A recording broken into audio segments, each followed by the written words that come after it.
Are we parked? You guys are Do I parked have to currently. like get out of the space? You have to get out of the space. Give me a performance check, please, with disadvantage. Okay, what kind of parking? It's parallel park. So I have to go back into the side and then go back into the. Yeah, but you've already run into the car behind you. Yeah. So trying to get out. Space, then. Yeah. Okay, I'm just gonna turn the wheel all the way around. Okay, give me a performance check. It's an 8. Okay. You hit the car. You hit the car in front of you. Like you hit the car in front of you, skid all the way through, but you're finally on the street, driving forward. And Zelchin leans over. Hey, keep the goddamn wheel straight. He's like, he kind of bends over and starts to. It's like, no, release a little bit on the pedals. You trying to kill everybody? Foot down all the way on the pedal. Okay, and we will go back to Yeva.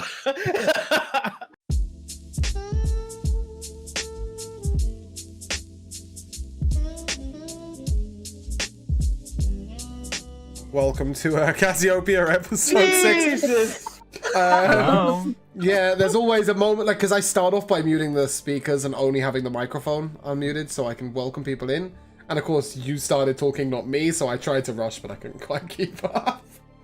We're working together on this. Okay, so start again.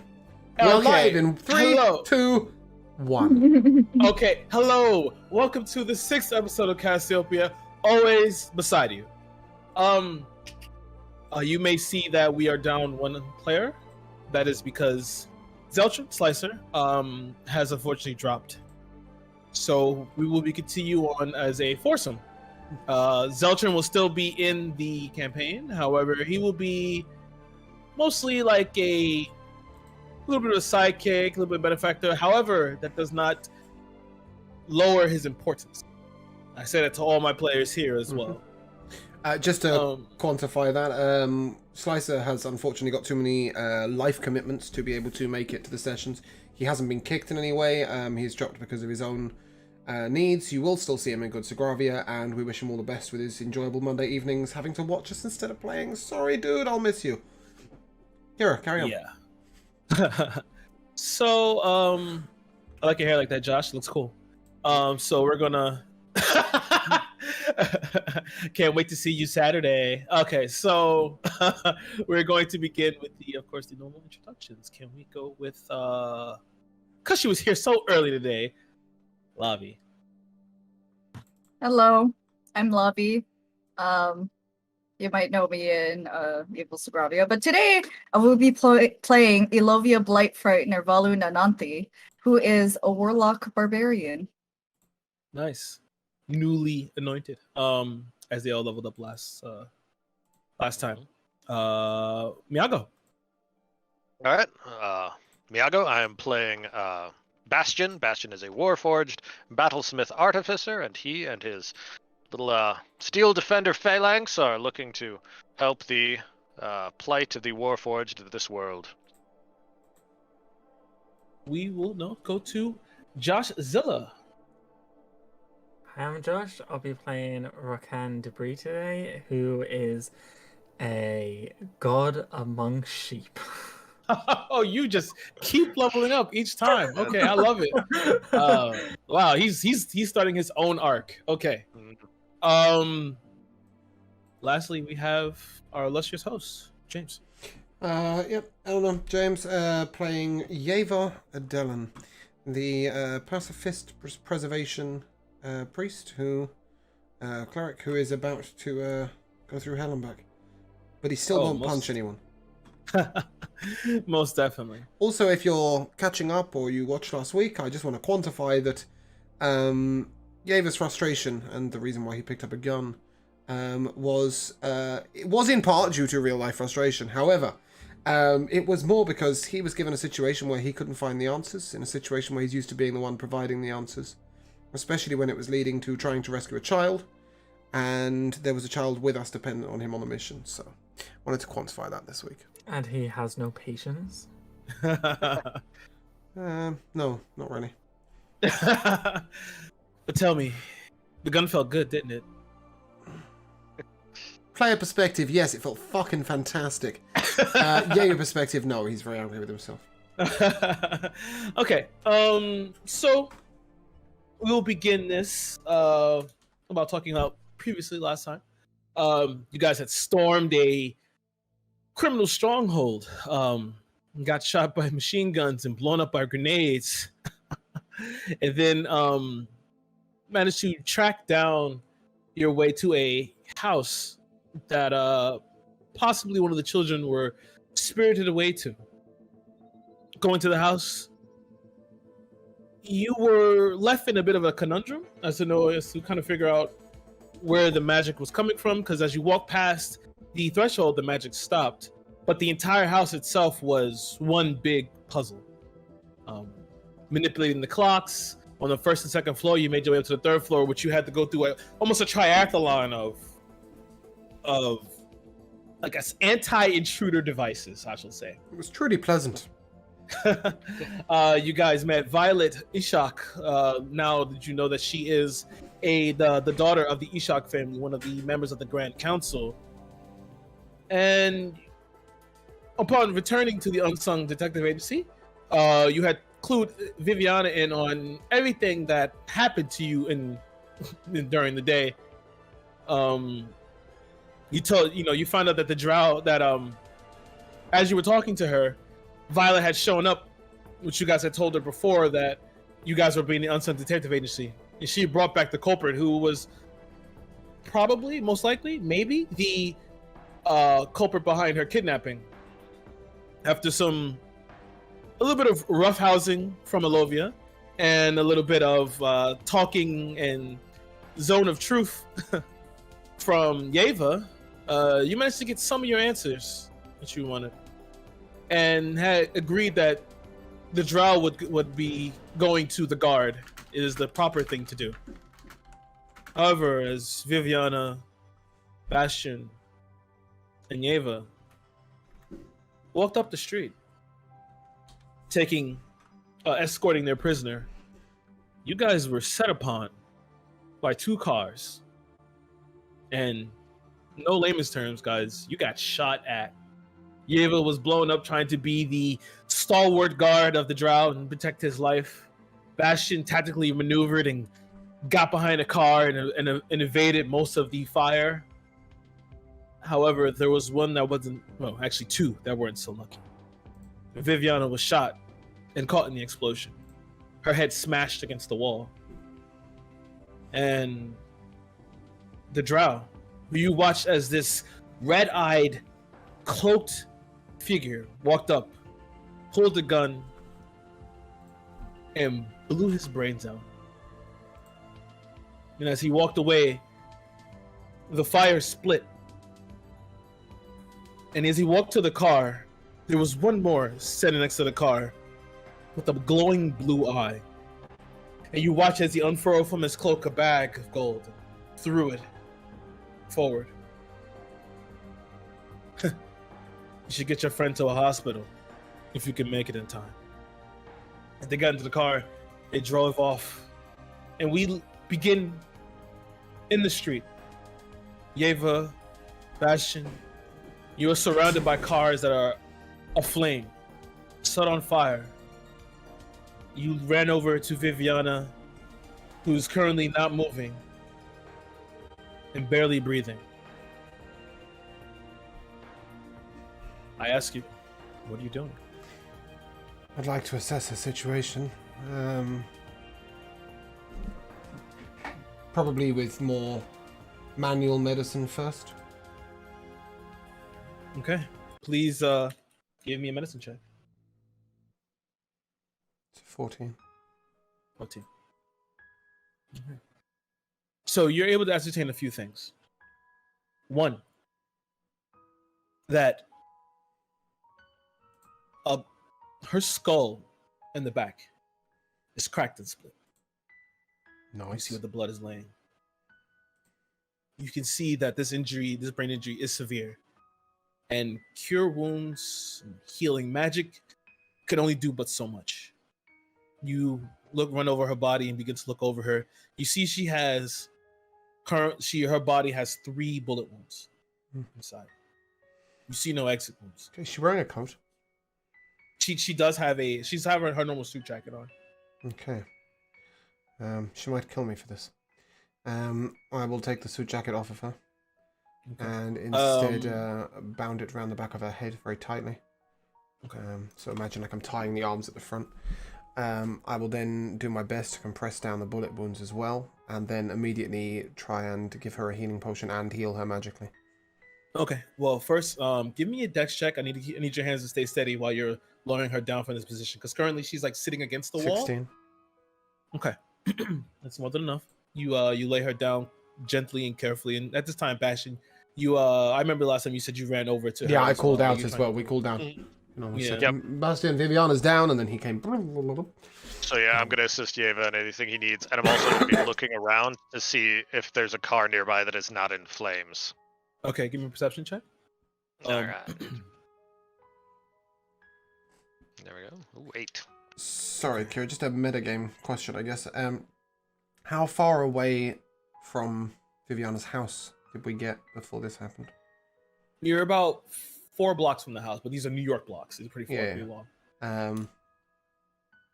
I suppose while I'm trying to bandage her, I might say, Bastian, is there any chance you could contact the others, maybe secure us some transport? I'll do my best for Aye. Viviana. Yeah, he'll. Rakan, Elovia, we were fired upon in the street. We need help. Can you get to us quickly? Yeah. And we left them in bed, right? But well, Yeah. Well, Elovia was practicing. I remember she was practicing with her Warhammer. yeah. Before Black West, bring the car if you can, or any Uh, car. I'm gonna look over to Rock, or Rockan's not with me, but I'm gonna go into Jethro's room where I assume Rockan would be because he was there the previous night. I'm gonna knock on the door. Do you know how to drive a car, Rockan? I'm gonna open the door and I'm gonna look. I'm gonna look at dead in the eyes. No, let's go.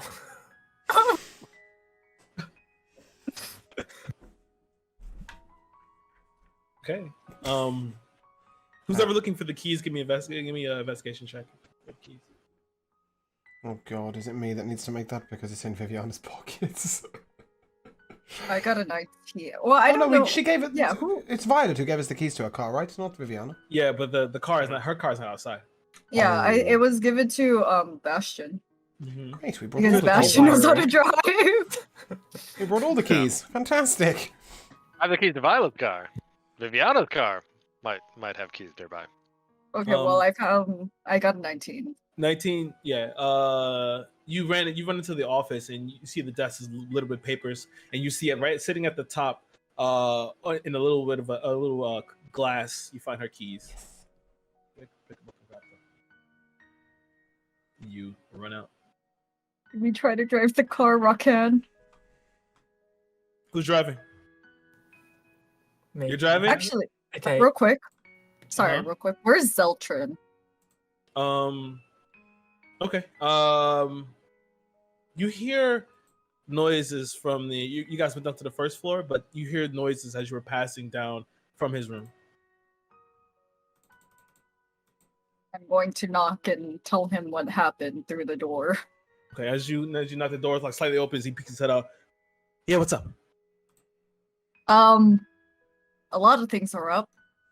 Bastion Okay. and Ava were shot at, and what's her name? Viviana is in not a quite so good state. By any chance, do you know how to drive a car? Shit, I guess I don't think he does.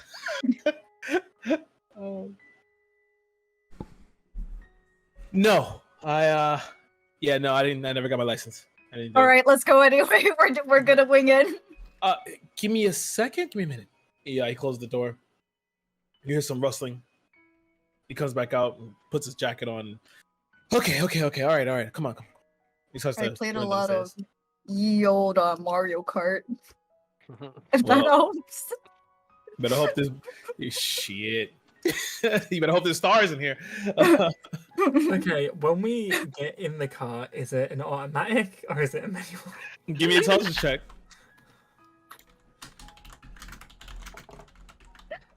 That's a 6. Our friend is That's to see. You don't know what this is.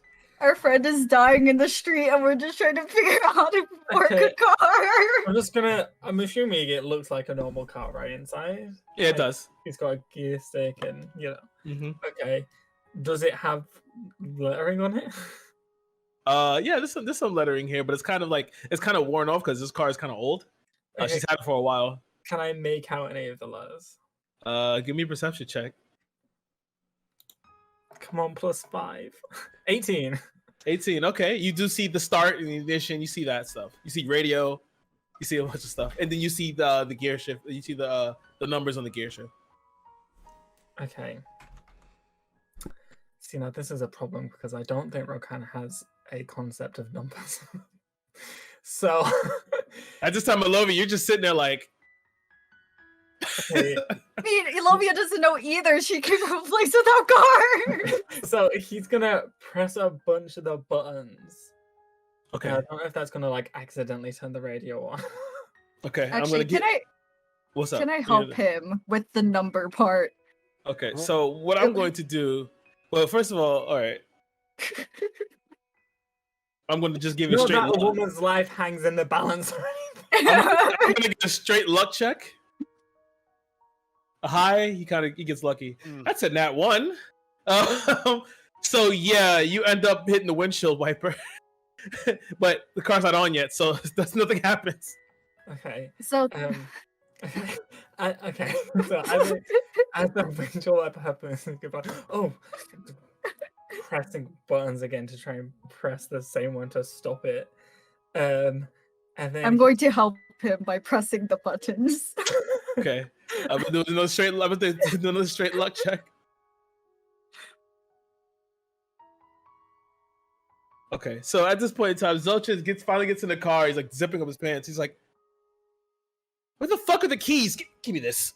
And he, he leans forward past Rakan and he that pedal right there, push it down. he's gonna hit it to the floor. He turns it on. You hear it, and it starts up. All the lights come on and everything. And he's just in the car now. It's just vibrating. it's on Okay. currently. Okay, he's gonna have one hand on the wheel, And then he's got one hand on the gear stick, Okay. and he's just gonna push the gear stick forward. And then he's gonna take his foot off the pedal. Okay. I'm gonna do a luck check again. To see if he As can you- slip the clutch. As you hit the well, truthfully, it is automatic. Oh, okay. Oh, it is automatic. He hits reverse instead of drive. Boom! Hits the car behind him. At this point, I'm gonna tell him, stay with the car, try to get it going, but I'm gonna run over her at this Okay. point. Okay, so it's just like, Stay with him. Do not leave him alone with the car. all right, God, fine.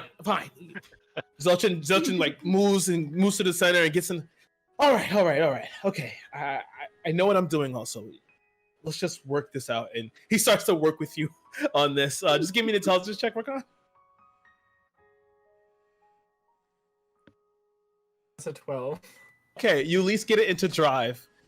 You get Okay, it into great. drive. That's great. Okay, and then I'm just gonna. Are we parked? You guys are Or I parked. have to currently. like get out of the space. You have to get out of space. Give me a Okay. performance check, please, with disadvantage.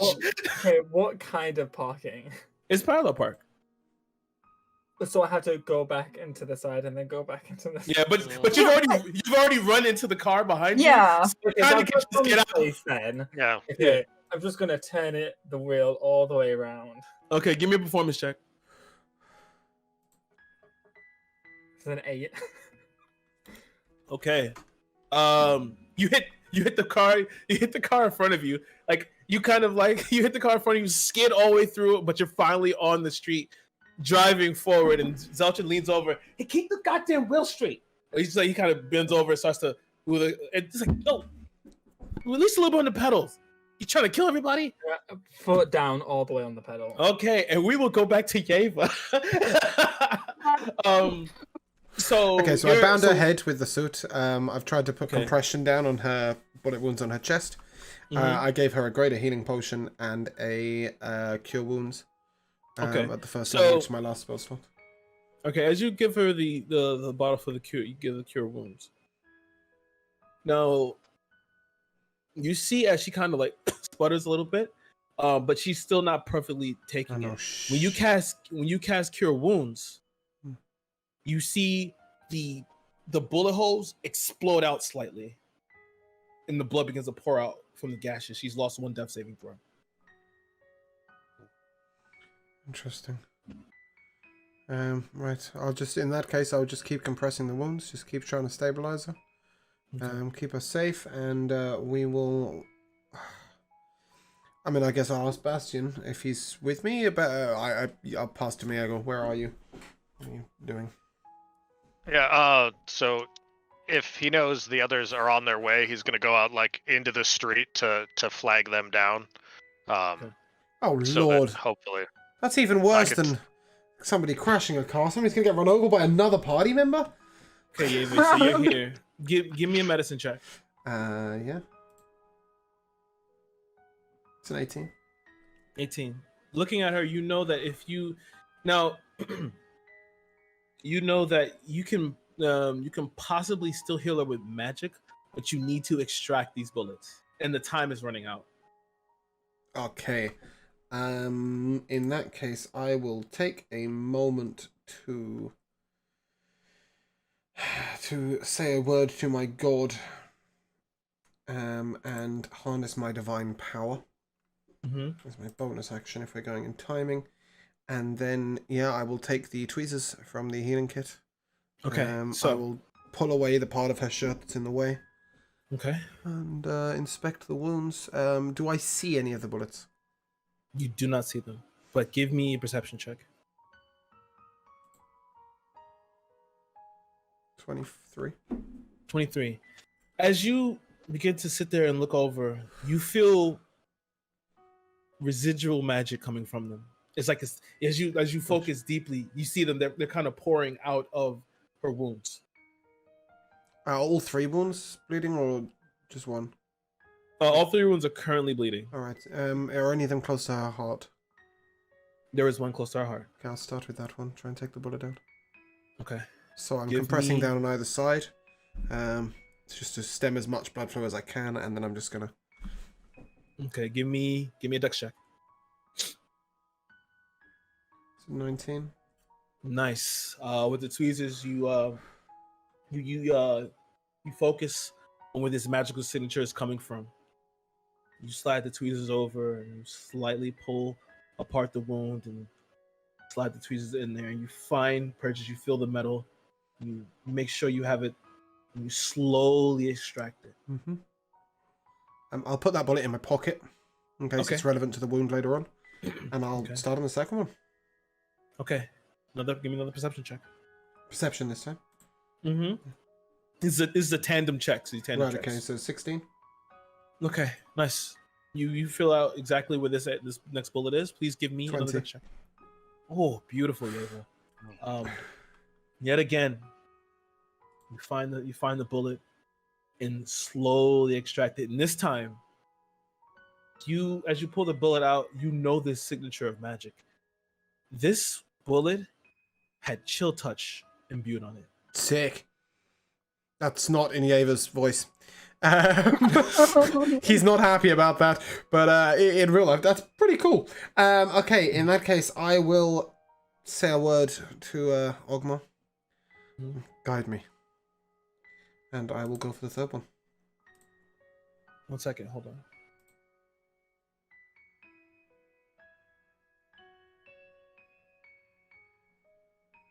Never mind. Sick. You can keep that roll to yourself. Yeah, that was for something Just else. rolled a nat 1. Yeah. I'm assuming Josh has just crashed a car into a wall. Regardless, yep, I will take a 9 plus 13 for perception. 13 for perception. That's as good as I could get. Okay, you can make this deck check, but the DC's higher now. Oh no, you did not just do that. That 8 was right next to that B. Don't fucking lie to me. That's a 13. 13. As you dig in, you try and catch the bullet and try to pull it out, but you feel your tweezers slip. I need a deck save to see if you can try and grab it at the last minute. Nope. Nope. Where's the bullet going? Further in? It's slightly further in now as the deck save. You watch as it kind of pulses again. She loses another death saving throw. Okay, I'm gonna try and prestidigitation some of the blood out the way. Okay, I like that. You do that. And Rakan, give me one performance check and give me an athletics check, Olivia. Shit, that's a 9. Hey, that's about 20. 21. Bastion, as you what? I hear myself. Oh, Bastion, as you're standing there waiting, you see these headlights showing up. As you can see, as your eyes narrow in, you can see Rakan and Zeltrin like holding the wheel slightly. As Rakan, just like Grand Theft Auto driving. okay, Rakan, give me a dex check. 19. As you're driving, Zeltrin says, "Stop!" As you move your foot to move your foot over and slam on the brake, and it stops just before Bastion. At least he's worked out which one's the brake. And Zeltrin was telling him on the way. I gotta run over to the driver's side and pretty much just pull Rakan out, open the door and pull him out. Go help Yeva. And then I'm gonna just hop in the driver's seat. At this point in time, you see Olivia just running up the street. Oh, I don't know if this is safe, but can Elovia run barefooted? Sure. Like, okay, in terms of hygiene, and I don't want Elovia stepping on glass. Sure, that's fine. As we've like come to a stop, and then I've got out, and then we see Elovia catching up and running past, I'm gonna start jogging with her. Okay. But at this point in time, you guys all make it to Viviana's body as Yeva standing over her. Bastion, you're just in the car, correct? Yeah, I'm gonna try to get the car as close to where Viviana is lying as possible. If I need to jump the curb, I'm gonna jump the curb. I try to carry Viviana to the car. Olavia, I need to get this bullet out first. Zeltrin also hops out. Nice. It's just shit. Okay. I haven't done this in a while either. You mind if I try and help you, Eva? I can try, but I think I've got an idea. Okay. He's gonna still give you the help action, so you can still make these two. I'll tell you what you could do. If you can hold this in place, and I'll get him to do the compression, so I've got 2 hands instead of 1. Okay. Yeah. I will bring the drift globe right over the wound. With the light, prestidigitation, the blood out the way.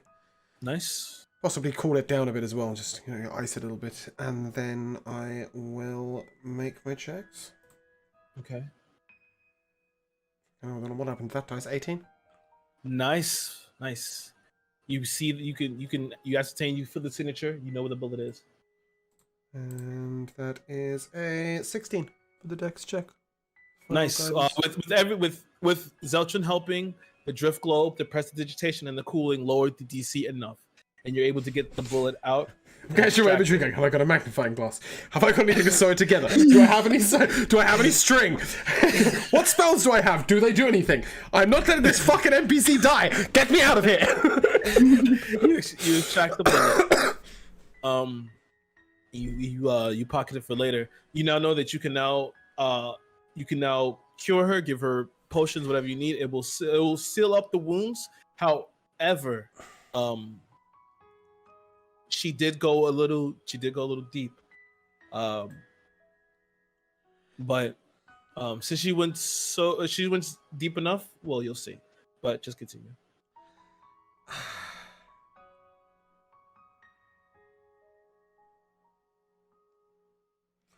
I have a choice here. Big choice. So this will give guaranteed 10 HP, and it will do it over time. No, never mind. I used Harness Divinity to get my spell power, didn't I? Alright. Cure Wounds is the best thing I can do, I think. Okay. Just good berry, huh?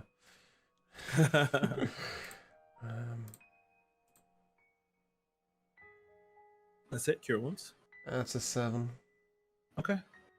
You. I haven't got any other spell slots, but if we have another potion, anyone. No, actually, hold off on the potion. I'll just Cure Wounds her. Okay. You Cure Wounds her. Some of the wounds seal up, and you feel that she's out of danger. Okay. You stabilize. I'd like to do one last thing before we get moving, though. Okay. Okay. I'm gonna take some wax, some sealing wax from inside my bag. I'm gonna heat it gently with prestidigitation, and just place it sort of over the wounds, but with sort of like the cloth from the healing kit in between. So I've got them like sort of bandaged a little bit, and then I'll turn to sorry, my brain's gone dead. Turn to Elovia. Say we need to move her as gently as possible. Will you help me? Yeah. Okay, let's get her lied down in the back of the car. Alright, Elovia's gonna actually take off her cloak. Her nice fur cloak. And put it on the back seat of the car, kind of like lay it out. Put Vivian on it. And yeah, I'll help move her. Alright. You guys move her into the car. There's not enough room for there's enough room for everybody, but she's laying in the back. Who's going? You're muted. We'll throw Zeltron in the boot. Okay. Bastian's driving, right? Yep. Yeva can I crouch in the footwell literally so that I'm right next to her body to try and keep her stable?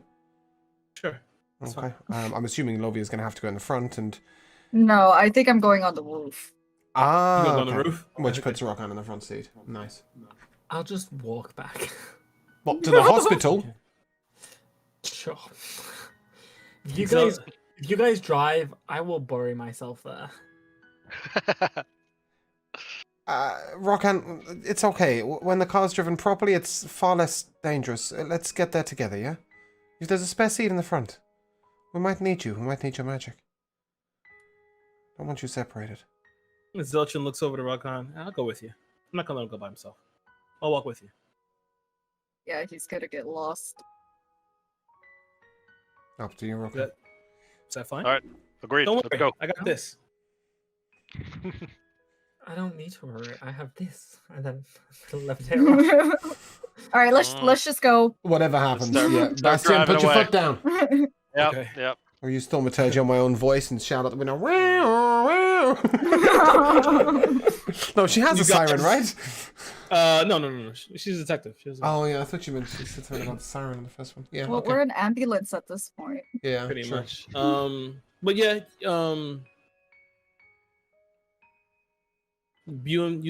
everyone drives the car as before leaving. Zeltrin gives you like the general directions of where that hospital is. You guys are taking your way past the flaming cars and going through as people start to congregate, and some more are coming out of their houses to look around to see exactly what happened because it's like a war zone outside. You drive through Midtown. The lights passing in the car as you're back there stabilizing. Sorry, the reason why I got in the back as well, if it's possible, I'd like to try and ease the shield underneath her, and then start tying her down onto the shield so that we can use it as a stretcher to get her out as soon as we get there. Okay, I won't make you roll for that. That's fine. Yeah, it was rope you tie her down to keep her stabilized and be able to move her out. And as you guys drive through Midtown, you see the people walking by, passing by as the lights in the shops are beginning to dim and go off. Making your way through the Bastion. Oh, sorry. No, it's fine. Go ahead. I guess from the roof. Does this thing have windows? Yeah, it has windows. All right. Is it rolled down, Bastion? Yeah. All right. I'm gonna like kind of call over from the top of the roof. So, give me a rundown of what happened. We were escorting the drow to the police station. A couple cars pulled up, opened fire, threw incendiary devices. The drow was killed. and Viviana took several hits. More details when we get to the hospital. Look out for a demon. In a car. You think it was a demon? I don't know. Good shorthand to describe it for now. It was tall, flames, didn't touch it. I don't know. I don't mean to be the ominous one, but we have seen red eyes staring at us from the distance before, and blue. Let us hope that it's a demon. You know, when Kira was giving us that summary in the very beginning, I swear to God, he said one eye, like eye singular, like He a did blue say his eye. eye is blue. Is that correct, Kira? No, I mean, did you say eye or eyes? I did say I. Okay, cool. we Yeah, got cool. We're recorded. just clarifying that is genuinely what you Yeah. said. Okay, cool. All right. You guys eventually make it to the hospital. It's just of all the buildings you see, this is probably the most normal. You see even see people still at this time of night, which is like around 11 p.m. People are still pouring in and out. Some people in wheelchairs rolling by. As you as Yeva and who else is grabbing Vivian in the back to just take her in. I guess I will, but I'm gonna put my shoes on before I do that. Okay, you throw your shoes on and help Yeva as you run inside, leaving Bastion to probably park the car or say fuck it, park it yourself. as you get to the front, and right behind the desk, you see some people being wheeled out past you down the hallway. This Eric Cochran woman, so she has like these she's in the shape of a raven. She has black feathers, and she looks. What is the meaning? Who? Viviana. What happened? She's stable, but she's under pressure. I've taken the bullets out the wounds. She's got 3 bullet wounds, and she's got a cracked skull at the back of her head. We've got compressions on all of them. They're bandaged, but I can do no more from the street. We need to get her in to see a professional. We need her in now. Oh, thank God, Ma. So she's like, come with me, come this way. And she begins to lead you down. We're carrying her still on the shield, or are we putting on a hospital stretcher of some sort? She said, come on. Okay, right, cool, let's go. Come on. And we will leave you guys there. Rickon and Zeltrin, are you enjoying your walk? It's well, is it a quiet night? I mean, now that you're off the block, yeah, it's quite quiet. It's a nice quiet night. Rockan's probably lost in thought, staring at the stars. You continue to walk. Zeltrin kind of like, first he was kind of like walking backwards, his hands up, looking, just walking back, and then he kind of stumbles up and catches up with you. Hey, you all right? Good. Yeah, I'm fine. How are you? I mean, you just seem a bit more distracted than usual. Well, a lot of things have been happening. A lot of things are happening that we don't know anything about. True. I mean, this is like your. I mean, well, you heard me shoot my gun, right? But is this your first time seeing something like that? You mean a car crash? That was no car crash. What was it? That was a planned hit. Like, I mean, they leave and then they're beset upon by cars and shot at. That drow is dead. Like, you saw his body.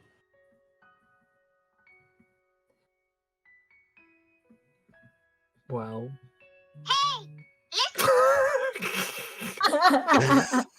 Fuck you, Navi. Damn it, Navi. Well, maybe he knew things. Maybe he was late to a party. We don't know. Late to a party. So he died? You people do weird things. I don't know, okay? I just... This... What are you looking to do, Rakan? Like, with your life, what are you looking to do? With this life I'm currently living, Yeah. What are you looking to do with this? I don't have anything specific. I mean, I was sent here to help. I don't know how well I'm doing at that, but I'm trying. So, I understand that you are son of some god, right? I don't really believe in God, so that shit doesn't really faze me. But Interesting thing to say to a god. I mean, I'm pretty sure I could blow your head off; it wouldn't matter. But You could try. you know, we're not gonna get into Roll dick initiative. measuring over here. We're not gonna get into dick measuring. I'm just saying.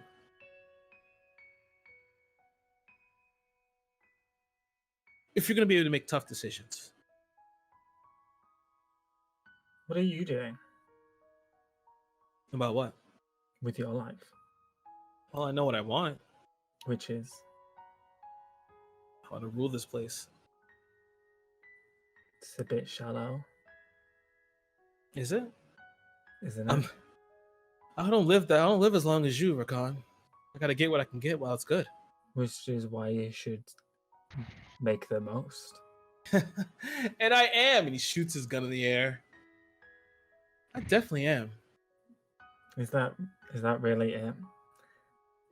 You get money, you get people knowing who you are, and then you get in one bad fight and you're dying on the floor, and all you can look back on is Sorry, not all of us are fucking immortal. And that's Hmm. one thing you need to understand. You talk about me being shallow about things I want, but I don't live forever. I don't get a chance to restart. are you implying I can restart? That's what it sounds like to me. You think that that my actions don't have Consequences? yes. I don't think so. Not really. And why is that? Who's your dad? Plutonius? What's his name? Pluto. Plutarch? Yeah. He said that he sent you here to judge us or whatever the fuck else. I never said to judge you. I guess I heard wrong. I don't know. Talking to you just made me really annoyed. I need a fucking drink. Maybe it's not me you're annoyed at. You know what? Let's get you a new experience before going to the hospital. Want to go get drunk? What? Do you? What?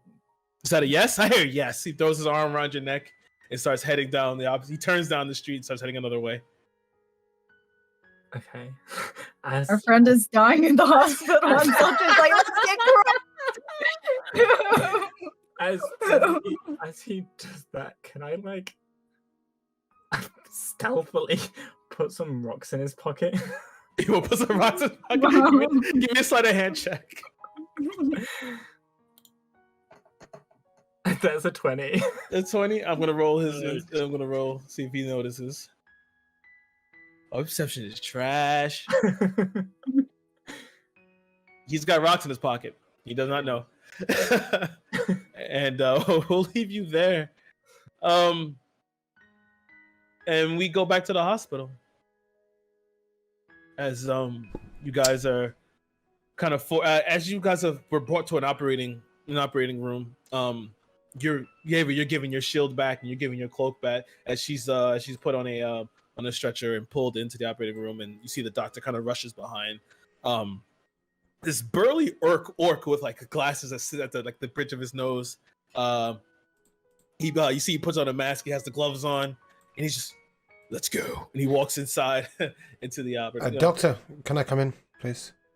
I'm a healer. You're a healer. Well, I'll stay silent. She's a friend, close friend. Nurse, sterilize him and make sure he comes into my operating room. I'll turn to the nurse. No problem, and I'll sterilize myself. Okay. Yeah. Right. Oh, you at least need to wear a mask. And he walks inside. As you.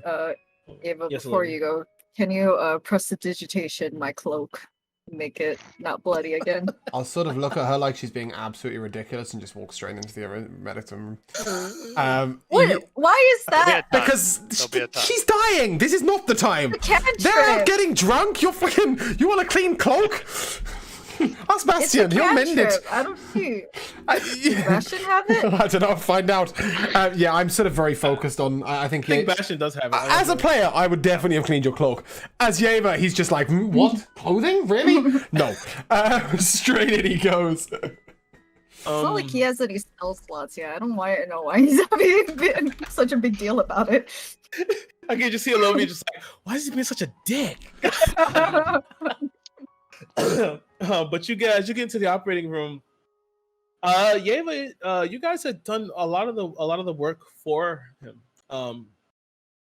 He mostly just settles her, but he mostly works around on her cranial area, bandaging the wounds and trying to put things back together.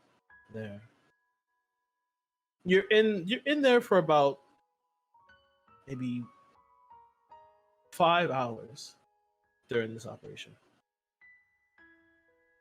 And alongside with you healing and curing her, at least so much as you can, I'll help as well. You guys have successfully saved Viviana. However, she does not wake up. Oh no. She does not wake up. And at this point in time, as you guys are waiting there, you see Rakan and Zeltrin finally come in. Rakan, did you drink at all, or did you slide a hand in? What did you do?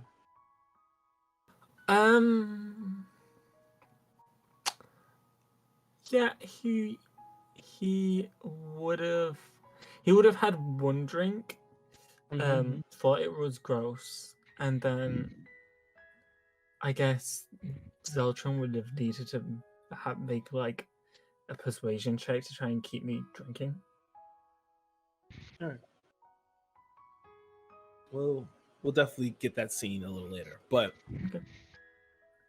At this point in time, Zeltrin and you walk in finally into this into the area. Yeva, are you still you're pretty sure you're outside now, because at this time, after everything happened, you guys are now outside of her and now by her room. No, I just speak to the doctor, but apart from that, yeah, I'm outside. So at this point in time, you guys can, knowing that there's nothing else you guys can do currently. Does anyone else do anything before you guys take a long rest? Yeah, I'd like to speak to the doctor. Okay. You watch as he kind of comes by with their chart and everything. He's just, Yeva, I didn't think you'd still be here. Thank you for what you've done, Doctor. No, She should be thanking you. She's not going to come round, is she? You can only wait. Right. I know this might not be the time, but the way you operated in there, it's a lot of this more mechanical, less magical healing that I would truly like to learn. If at some point you need some magical assistance and would let me come by and volunteer to learn what I can, I'd really appreciate it. And I'm so sorry, Doctor, I didn't catch your name. Urshna. Sorry, I only caught the second half of that. Urshna. Urshna, I just got Shna. I was like, right? Shna! I'll see you tomorrow. Yeah, Urshna, thank you. Yep. And then at that point, it's been a hell of a long night. I think I had to get some sleep and clean a coat for someone. Yeah, Ilovia is sleeping in the waiting room. Like she's on a chair, her head is propped up. When I come, It's like probably like 4 in the morning or something. She's sleeping. when I come out to Ilovia and see her like that, I'd like to tap her gently on the shoulder, after prestidigitationing her cloak. Hey, it's time to go home. Oh, I'm sorry about earlier. I was concerned for Viviana, but she That's may okay, not wake. oh. What? She may not wake, ever. She may remain in the coma that she's in.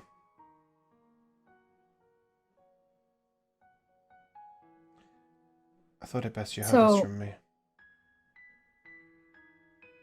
You're telling me that even with all of the technology in this place, Yeah.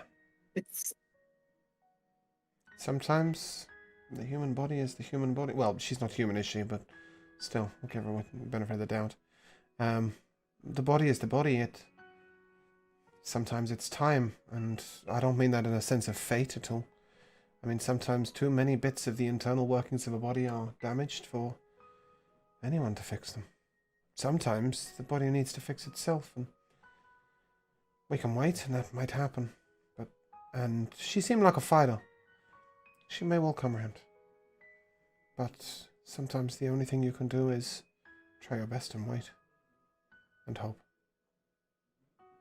Not all problems can be fixed.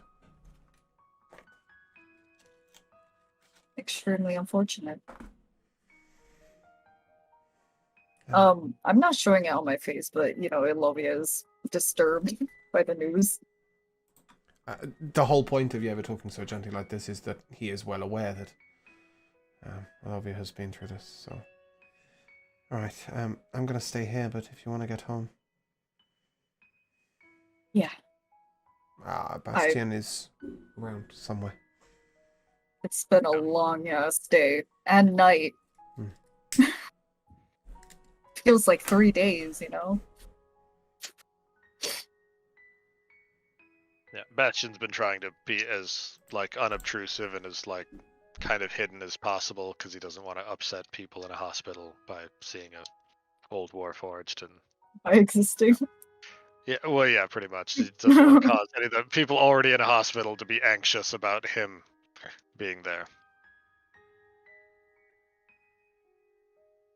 What are you doing, Rakon? That depends. Am I drunk? Give me a con save.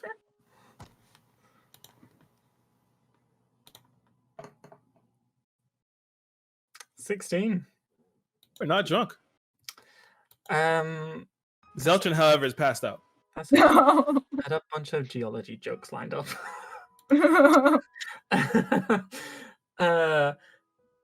He's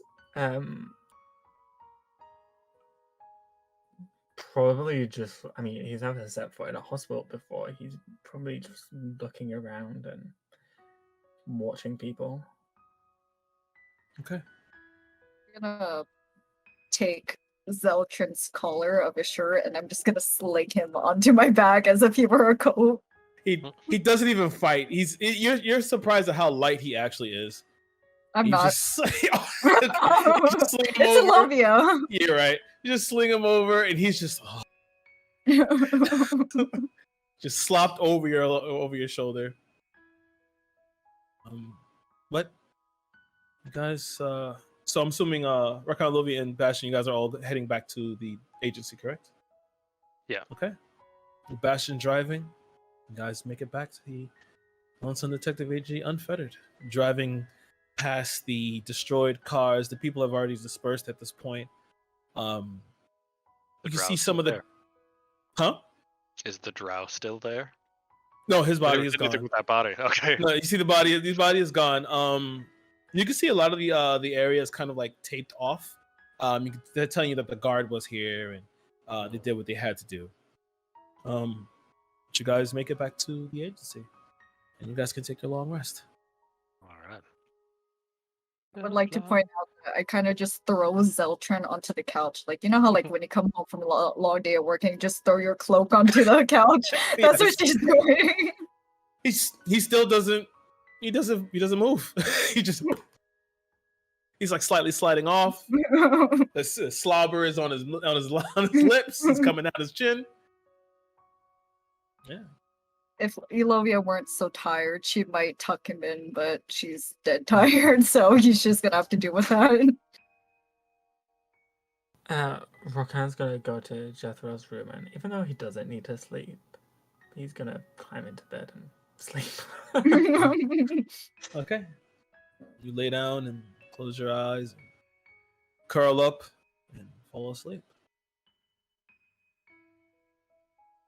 Rakan. During the night. God, is that you? Dad? Indeed it is. Indeed it is. Hello. As you're sleeping and the darkness takes you, you find yourself, your eyes open as you're kind of wake up in Jethro's room. You look around and the stars looking out the window, you see it's just the city has disappeared. It is only a sea of stars outside. You turn to your right as you see the agency itself begins to kind of disperse and disappear into like fragments. You only have the window in front of you and you have the door behind you. Which way do you go?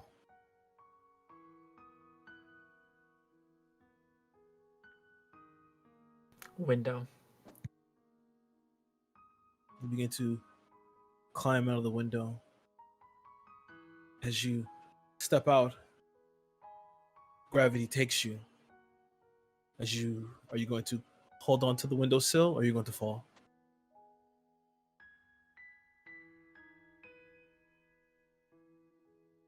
I'm gonna fall. Okay. As you let yourself fall, falling into this nebula, the sea of stars twinkling, it's like you hit water.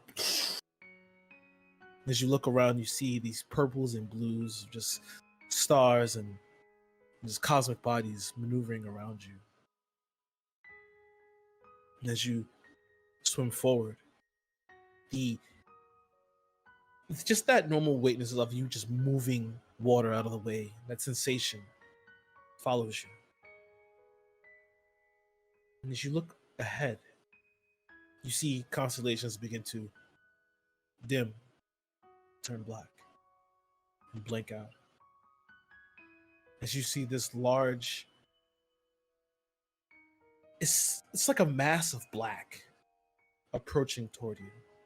And as it begins to careen towards you, it begins to suck in the stars, pull them in. You can see as the light begins to bend and stretch, and you feel yourself being pulled toward it.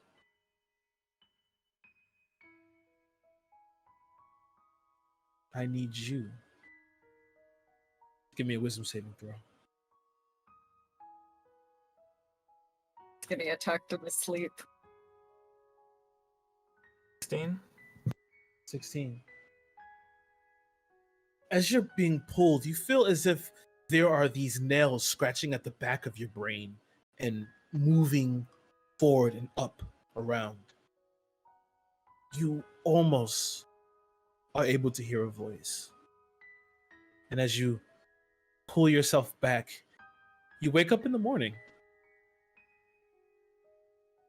Birds singing. The sounds of pedestrians cursing as they drive their cars into traffic. Honking of horns. And perhaps the smell of food. I'm not sure if anyone's cooking as everyone wakes up. For the record, Yeva stayed in the room with. Yeah, I know. I know you reveled stayed there. Yeah. I'd imagine that Elovia would be cooking for Zeltron and Rokan and herself. All right, what you cooking? What you cooking, girl? Well, she knows she actually specializes in meats, considering where she comes from. very protein heavy and not so vegetable heavy. Nice. Okay, got you. As you're down there cooking and preparing food, Bastion, where are you? What's up? Well, Bastion's grabbing anything he can find in the house or in Viviana's garage that he can build a new steel defender with. Okay, cool. Give me just give me a quick investigation check. See if you find some good stuff in her garage. Jethro was a bit of a tinkerer, so you'll find some stuff. 10. All right, yeah, you find some stuff to build Phalanx back, but when he's not as pristine as he once was. Doesn't look as good. Yeah. You find like a toaster, it's like an old toaster. You took some of those parts. Little aluminum siding for aluminum fire. siding. It's like the mangle from Five Nights at Freddy's. Pretty much, exactly. You found a little fishing hook. Use it. Okay, what's up? Actually, where's the Ava during this? Yeah, Ava's still in the. He's still in the hospital. He stayed by Viviana's side. Okay. It's very weird to be in this place while its owner is on death's door. I must admit, I am not very comfortable. As you say that, well, I mean, let's not let it go to waste. And you see Zelchin's kind of like stretching out. He has like a slobber mark on his face, and he's just like, oh, great! I'm glad you're cooking because I can't cook for shit. So, but he goes to the fridge and pulls out like a can of beer. Hair of the dog, right? Hey, I'm gonna pull the collar of his neck. Young man, go wash your face and go brush your teeth. Yes, ma'am. he turns around. He watches. He kind of turns around. He's like padding. He's like, "Oh shit! I think I left my gun on the couch." All right. He just starts to head to the washroom. And as you say that, and you turn around to return back to what you're cooking, you just hear, "Well, you keep bringing surprises." And you hear Violet behind you, and she's like, she's not in that dress currently. She's wearing like this she's wearing like Jethro's robe, but it's not as and I'll give it to you now, Yeva. It's a halfling size robe. It's not a full size robe, so it doesn't really fully cover her. Sorry, I missed this. Which robe? So as she's like, you see as she like kind of walks past you over and sit down, you see there's a J on the back of the robe. Oh right, sorry. You were giving when you said you'll give it to me. You meant like out of game, right? Because obviously Yevas can't see this. That's why I was confused. I was like, shit, was it me? Yeah, good. Good. That's what we like to hear. She sits down and well, I like what you're cooking. Thanks. It was a very hectic night last night. Unfortunately, Viviana doesn't seem to be doing too well. Oh no, I actually slept through it. I didn't hear any of it.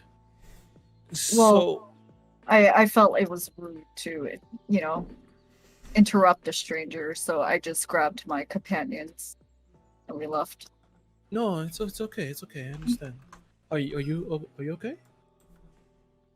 It's a lot to take in. I feel like a squatter. Well, I'm sure she'll be fine. I think it'll be okay. It's we'll replace some of the food before she gets back. I'm sure she'll be back. What do you think? How well did you know Viviana? Too well. I met her like once or twice on occasion. Tinder? No, not Tinder. I met her once or twice on occasion.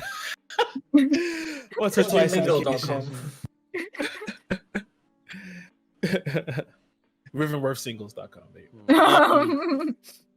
But no. She's an impressive woman. I'm sure she'll be fine. How do you think Jethro would react if he were to find out about her state? I'm sure. From what I know, they were like family. So I know Jethro probably be either on a warpath or be by her side. Either way, he'll definitely be sad or angry. I would hope angry, because I would be angry.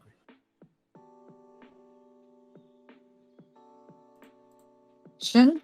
And then I don't know where Bastion is. I'm assuming he's still in the garage. So how is this? Is it like the main dining area? There's a hallway and then like a door to the garage, or do you need to like walk out over to the garage? Yeah, there's like you walk out, there's a door to the garage. All right, I'm gonna, excuse myself and then head out towards the garage.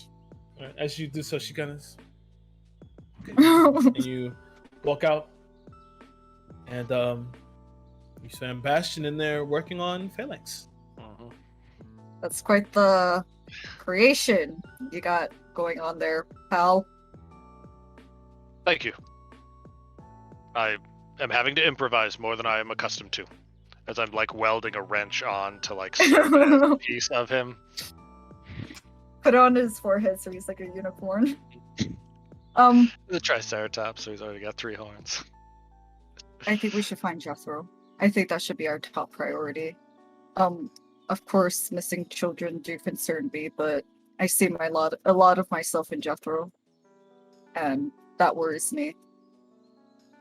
Jethro, also being a learned investigator, might be very useful in then tracking down children.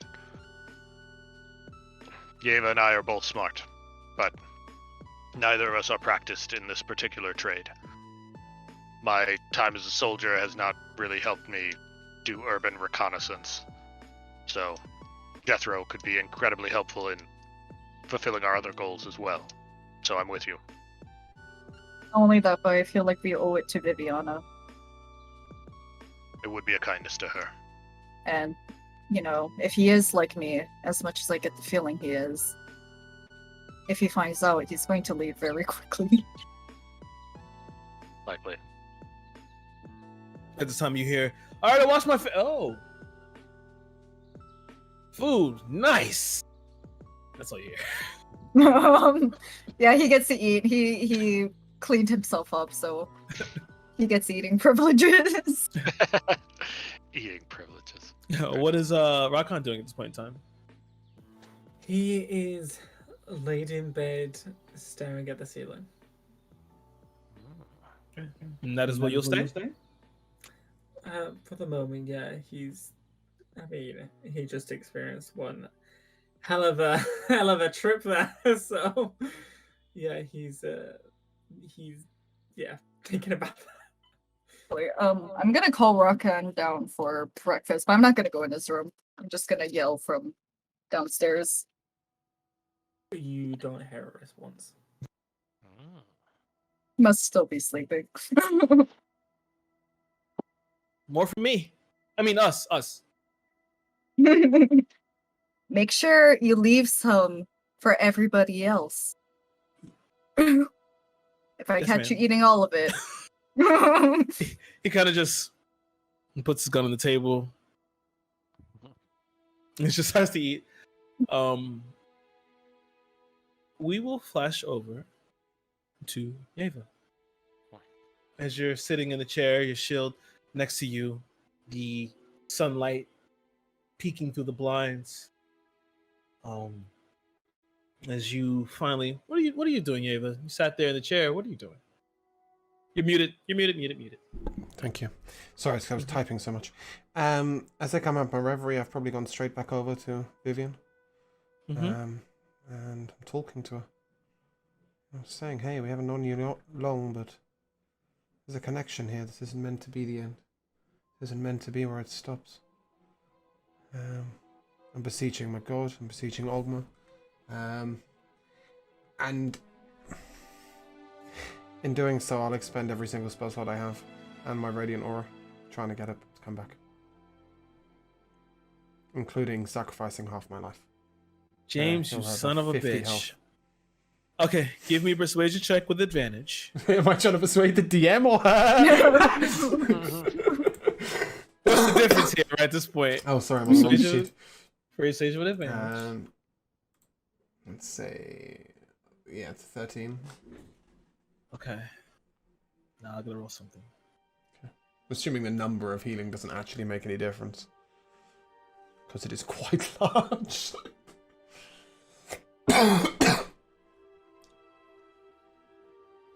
As you... For that, okay.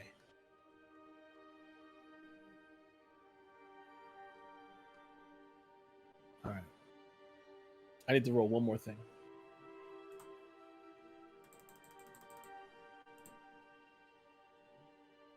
As you try and expend all you can, beseeching your God and putting your actual life force into her, you sit and wait and wait. There's still no response. But you do see her face slightly crack a smile.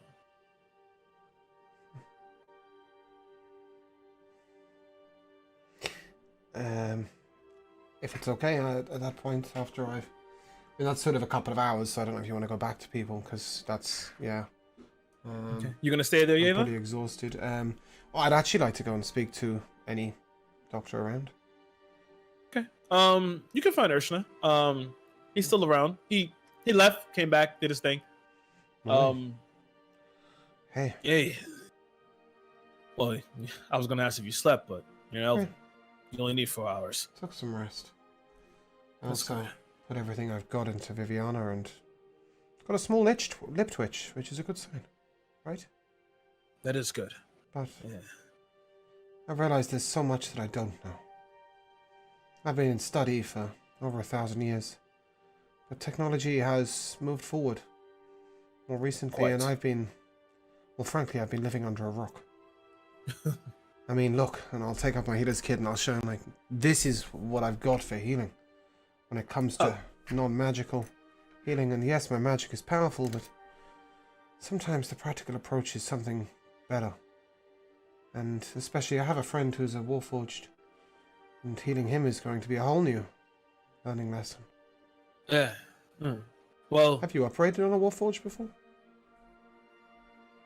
not really. The thing about warforges is that, they're metal on top of magic, and they're mostly powered by magic. So magic will feed them.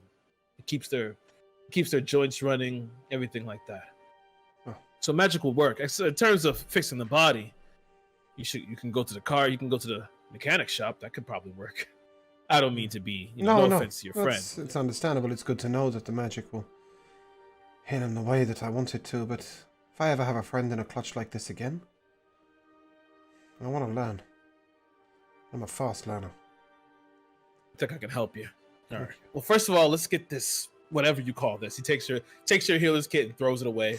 Bye. That saved Viviana's life, but cool. Bye. He throws it away. He calls the nurse over. By the way, sorry, the one thing I forgot to mention is for the first time ever in the presence of this campaign, even throughout sleep, Yeva has actually taken his armor off and put it in the bag of holding, and is dressed in far more appropriate clothing. All right. I'm not walking around in plate mail. Just thought I'd make that clear. So the nurse comes back with this a newer bag for you. It has way more upgraded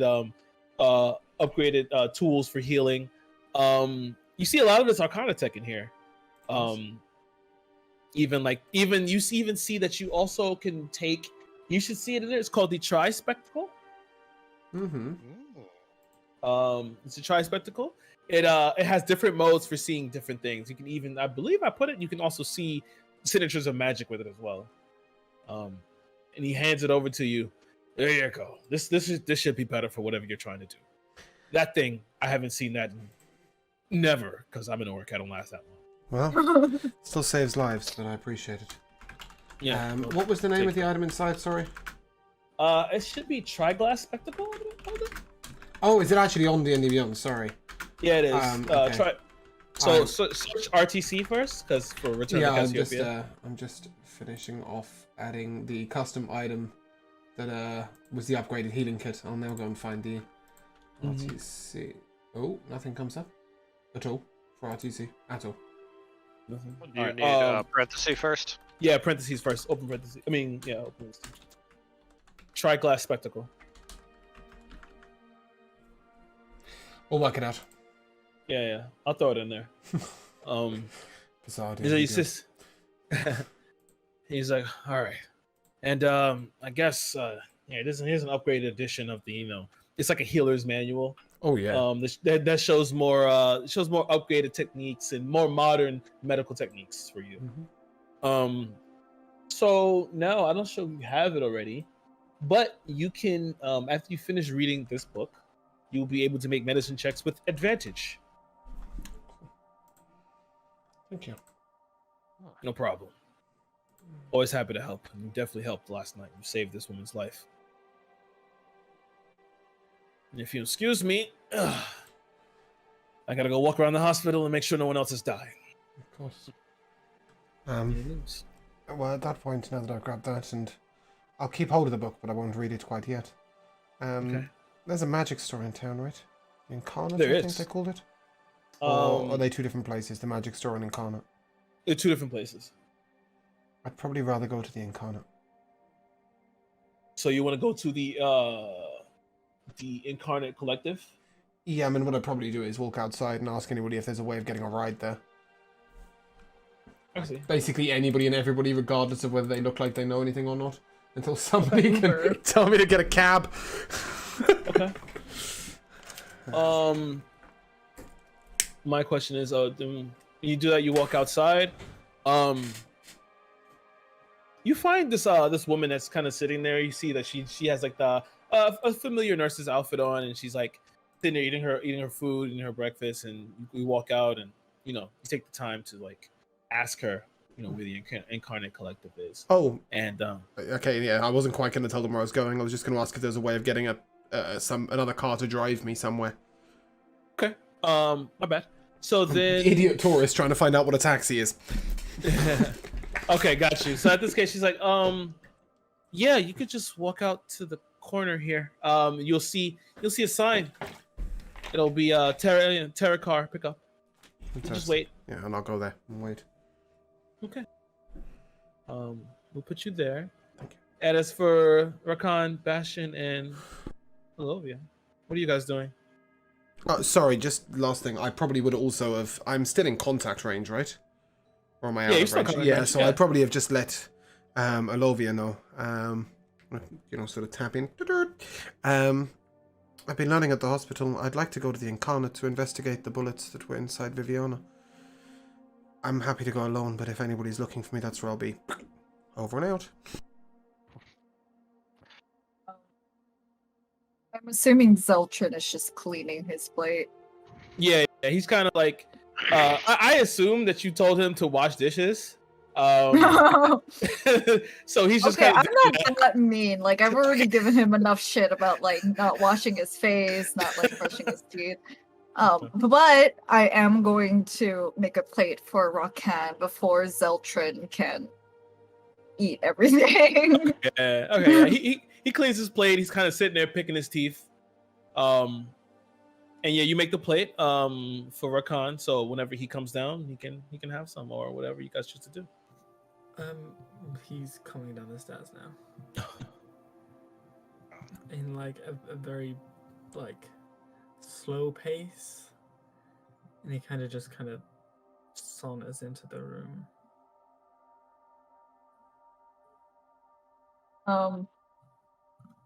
I'm going to assume, I know he doesn't, but Amovia is going to assume that he has a hangover because Zeltrin smelled like alcohol and Zeltrin was with Rakan. Knowing Zeltrin, he probably told Rakan to drink. So she's just going to assume that he has a hangover. Oh, hey bud, you feeling all right? And then she's gonna hand him the plate. He's gonna take the plate and look at it, and then look at Lovia. Yeah. Are you? Yes. Thanks for asking. Here, I made you some food. You better eat it quick before Zeltrin gets to it.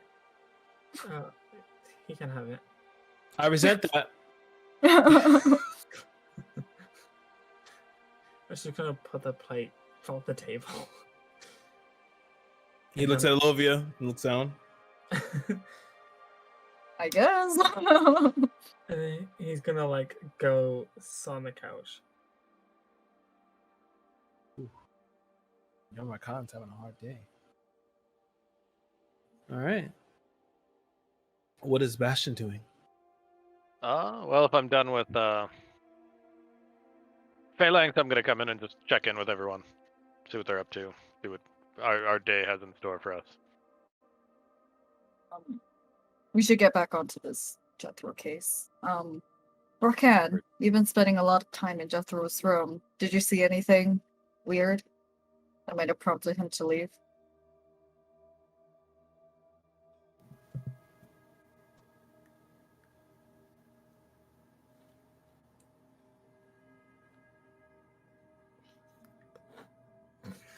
Earth to Rokan? Earth to Rokan? Are you okay? I thought I heard. No, I didn't see anything. Okay, and Ilovia's just gonna relieve him. I'm gonna search his room. I mean, she has no reason to think that he's lying. Sure. Rokan's gonna follow you upstairs.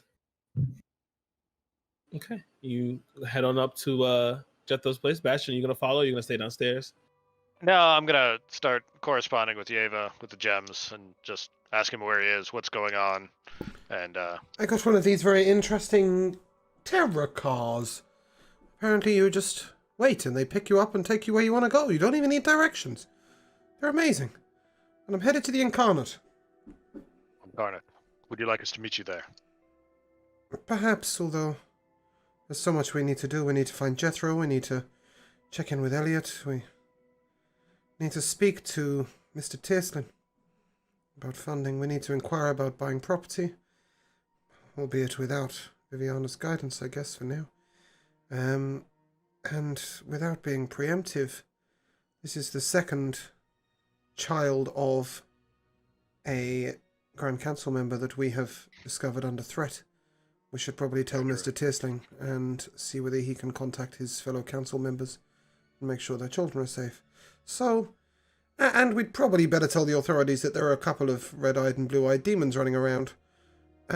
Yeah, pretty busy, so it's up to you. We can meet, or we can try and get more done by being separate. Alright, I'll ask the others. And I'm not... At the moment, it kind of seems like we can house sit for Viviana until she gets better, so I'm not sure if shopping for real estate needs to be on the top of the list. I want that child to have a bed to sleep in tonight. He just wakes up and there's like a bunch of kids just running around her place. We are going to build an orphanage, aren't we? As you're sitting there talking in the message gem, Zelchin's like, "Oh, Bastion, you want? Oh, I forgot you can't." And just continues to eat. It's not that I can't. Jill's just like,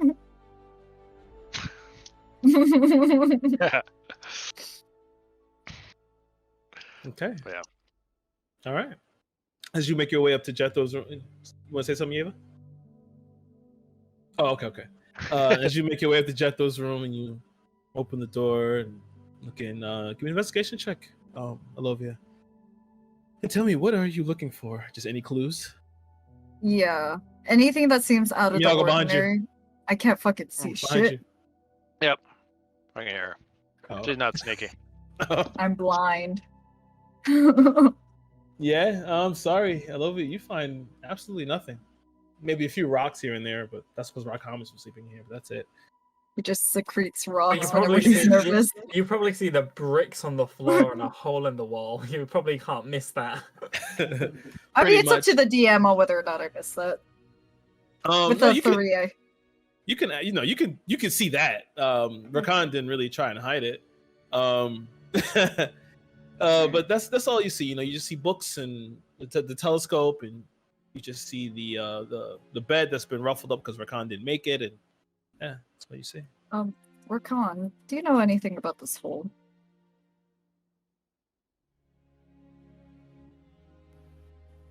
Yes. Okay, what do you know? So I was meditating and I was thinking about what had happened to Jethro and the weird signal he was hearing. And I managed to tune into it, and I found the source of it behind that wall. It was a book that had a red gem on it, and the book was called Quivering Twilight. And I don't know if the story has anything to do with the signal, or maybe it's to do with the gem. Everyone kept talking about how it's a love story, but the story, it has a disturbing ending. And now the book's missing. I'm not gonna lecture you on lying, but don't lie. Anyway. What did I lie about? Not finding anything weird in the room. Well, Anyway. Anyway, it doesn't matter. Alovia just kind of gives you a stern look, but she brushes it off. Rakan, did you move this telescope at all? No, I keep wanting to find something when I look into it, but I'm yet to. Okay, I'm gonna look through the telescope. And what is it pointing towards? It's just pointing straight up into the sky, but it's daytime now, so. But that's all it's looking up to. You see puffy clouds and blue skies. Olivia, I had a dream last night. What kind of dream? It was... It's hard to explain. I was here, but this house was partly evaporating. I don't know. There were stars everywhere. Seems like average dream stuff. No, it was like the vision I had. I saw the stars going out and this darkness swallowing everything. And okay, I thought I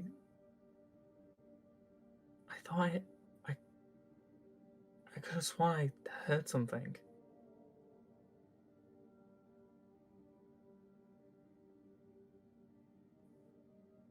When did these visions start? Or dreams, whatever you want to call them. Well, the vision started... Well, the one vision I had happened before we fell to the center of the earth. And then the dream happened last night. Okay, this is extremely far-fetched, but considering that you heard the buzzing, when it's nighttime, I want you to look through the telescope and see if the stars match the stars in your vision. Okay.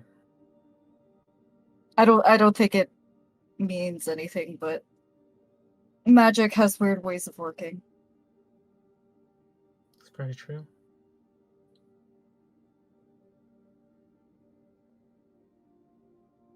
Are there any papers on the desk? Just like normal detective stuff? There's no papers in here. His office was that office where Viviana usually is. So in here is mostly, you see, like there is a small little desk, whatever, and there's like a little display case on the desk, and that's about it. Other than that, it's just books and stuff around. What kind of books? They're mostly things about psychology, and it's just a myriad of different subjects. You can tell that Jethro was pretty worldly and I'm grabbing that psychology book. Okay, grab the book. Anything on insanity or running away or hearing weird sounds? No. Okay. Nothing about yeah. nothing about... All right, It's yeah, mostly... that's it for me. Yeah.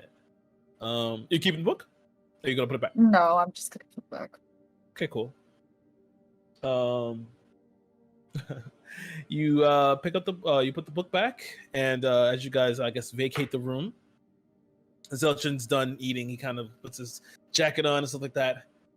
All right. You guys going anywhere, or am I free to stay here? I'm kind of hungover. Stay here. We have a lot to do. And I don't think we're going to be focusing too much on one thing. Yeah, Perfect. You should probably stay here and think about things.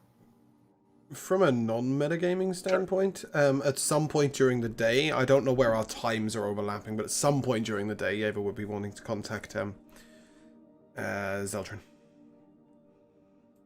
All right. I would say let's. Does anyone want to do anything else before we move forward? Okay. No. All right. Great. So at this point in time, Zelchin stays there. You watch as Violet comes down with you guys.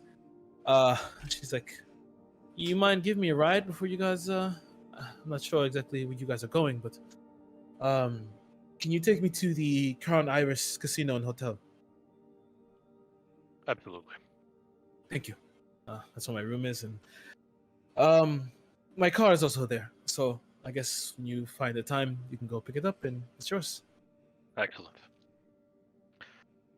You guys find the time to drive her to this grandiose hotel. You see, it's like 3 skyscrapers together.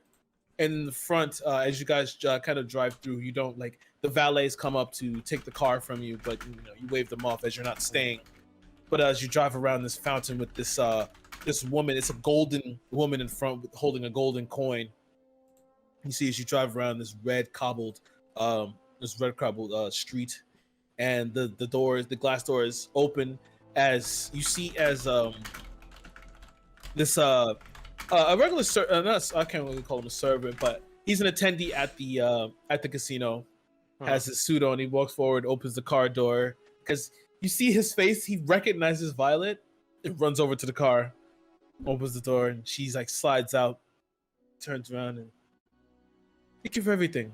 And if you guys are ever in Eleanor, just come look me up. We'll do just that. And she begins to. Once she leaves, I'm going to make a comment to Bastion. It's fucking bizarre that she decided to stay with us when her room is at this grandiose hotel. It was a little odd. But so be it. Oh well. Well. You watch as she walks in. You want to say something, Raka? You sure? I was just gonna say maybe there was a reason she stayed. Maybe there was. Yeah, what room did she stay in? Oh, she stayed in a random room. Random room thing. There's a random room. Random room. Yeah, she was a. Okay, with an answer like that, I don't think God meant for her to be staying for anything other than to get laid. Pretty good reason. And maybe she did. Oh well, the world may never know. Let's get a move on. We never know. And you watch as she walks inside into the hotel as you guys drive off and make your way to the Incarnate Collective. Yeah. Are they joining me there? Fantastic. Yeah, I thought that was the plan. Yeah. Well, no. I mean, I know for a DM it makes sense to keep things together. But obviously, we're running out of time by doing everything together. But hey, I'm sure you've made allowances for that in the game, so we'll keep it easier for you.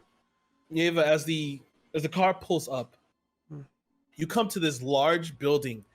And you immediately look at it, you see that it has the statue of Ogma here, as well as the I'm forgetting the other name. Holy shit. Tyr? I'm terrible. No, it's not Tyr.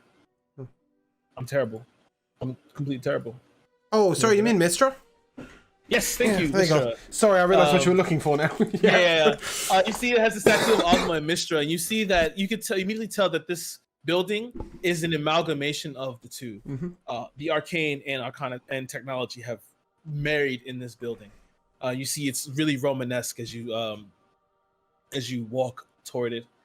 Stepping up, you step up a large flight of white marble steps, and as you step in, you immediately see that it has a minor illusion of the world map across it.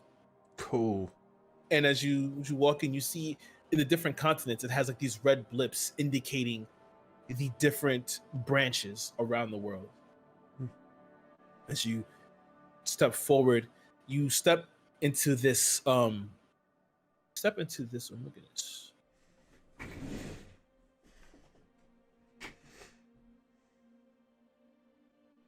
Actually, off my game today.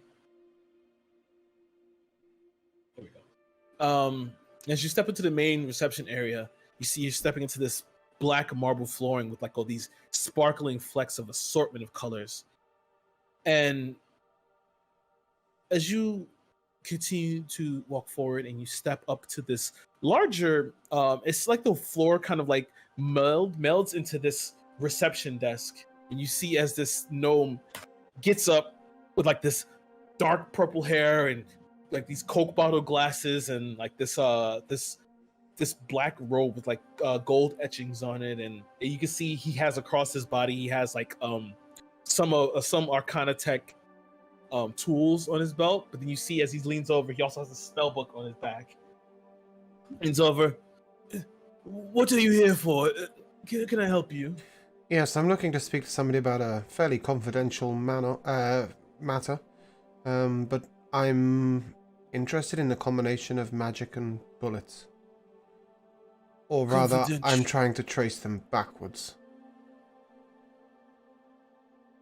Well, if that's the case, you will be looking for the top developer for Arcana Tech, Solomon Lane. Watch as he leans forward, and as he leans forward, you watch as he pulls a message gem from the bottom and slides it to his ear. You have, what is your name? Yever Adelin. Yever Adelin here to see you about some bullets. Tell him they're unique. He says they're unique.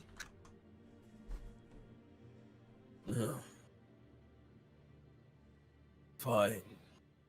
And as he takes the earpiece out, Yeva, you hear behind you the footsteps of your comrades as they begin to approach behind. Excellent timing. Zeltrin not here? No, he had a hangover. But real quick, while we were heading on our way there, I would like to point out Elovia was intently studying Bastion and how to drive. Okay, I like But that. that's it. That's it. If he notices her staring at him, he's just going to start saying out loud what he's doing. It's like, so now I am taking my foot off the gas because we are nearing the intersection, slowly applying brake. Now we are shifting into third. We are. Are you doing the same, Rakan? Or are you just looking outside? Yeah, Rakan's daydreaming. Okay. He's like in a world of his own. Okay. Really emphasizing the mirrors too. Alright. Looking in my rearview mirror, then I'm turning. Nice. Olivia, give me a intelligence check with advantage.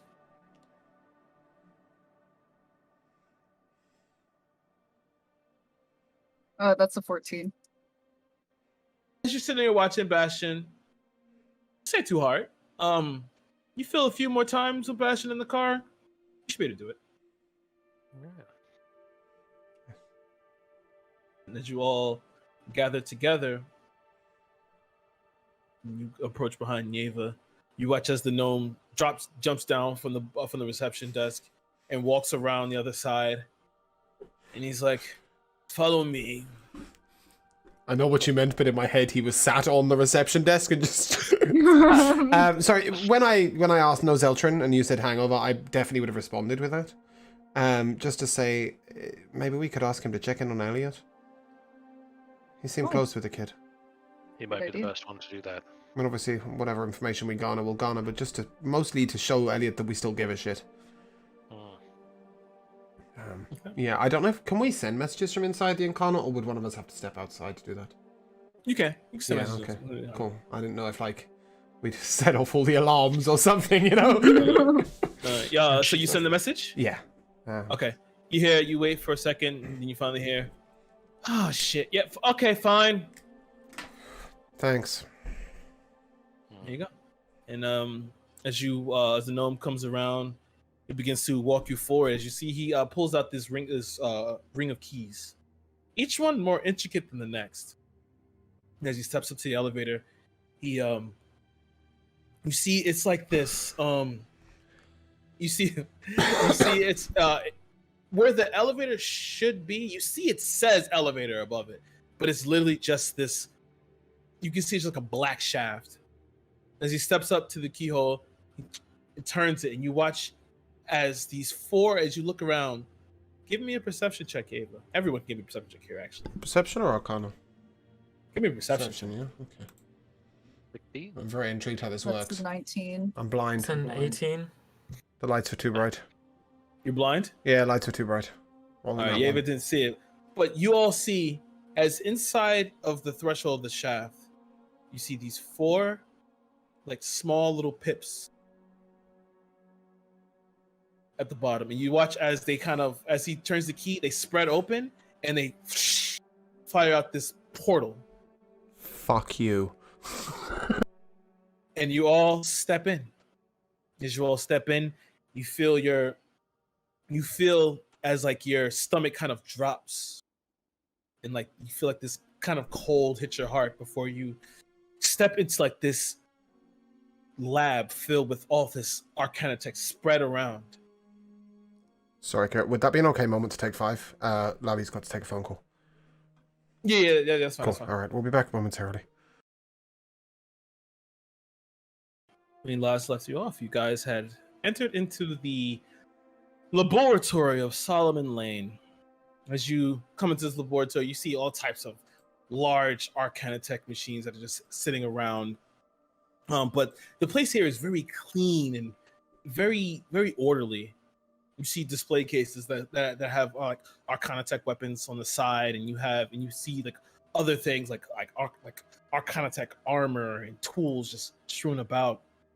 And as you begin to walk in, you hear as you come through the portal, you hear it whoosh, and then as you turn around, it closes, and all you see is another black shaft behind you. Is Solomon in the room? As you look around, you currently don't see him. You don't see anyone here right now. Do I see anything that I don't recognize? You see a lot of shit you don't recognize. Knock, I'm knock. gonna take out my book, the one I'm currently in the process of writing. Studies of the progress of Arcana Tech, and start drawing the different things that I see. Yeah. I won't touch them. That would be disrespectful, but I will draw them. What is everyone else doing? Touching them. That's okay. Bastion will make sure he doesn't do anything too crazy. Oh, that's Okay. the point. Bastian, do you recognize this? And I'll point to the nearest Arcana Tech object that I don't understand. Do I? Or is it too new? You recognize the older models of it, but Okay. most of it, you see like a fucking flat cannon. You see like, it's like, oh, this used to shoot this, but now it shoots like a railgun. Like that's the stuff you're seeing. These are all weapons. Almost all of them are weapons, but they as you like go in, you see like there's like weapons to one side, but then you see like other like nicer utility based devices here. Oh yeah, we're moving on towards those. He'll make a very quick drawing of the weapons, but as soon as he realizes they're weapons, he's quite angry. And I'll instead go and draw the others. Elovia, what are you doing? I'm sorry, Eva. I didn't mean to cut you off. No, that's exactly where I was finishing. Okay. Hello? Anybody here? As you say that, you wait. Do you hear like whispering in your ear?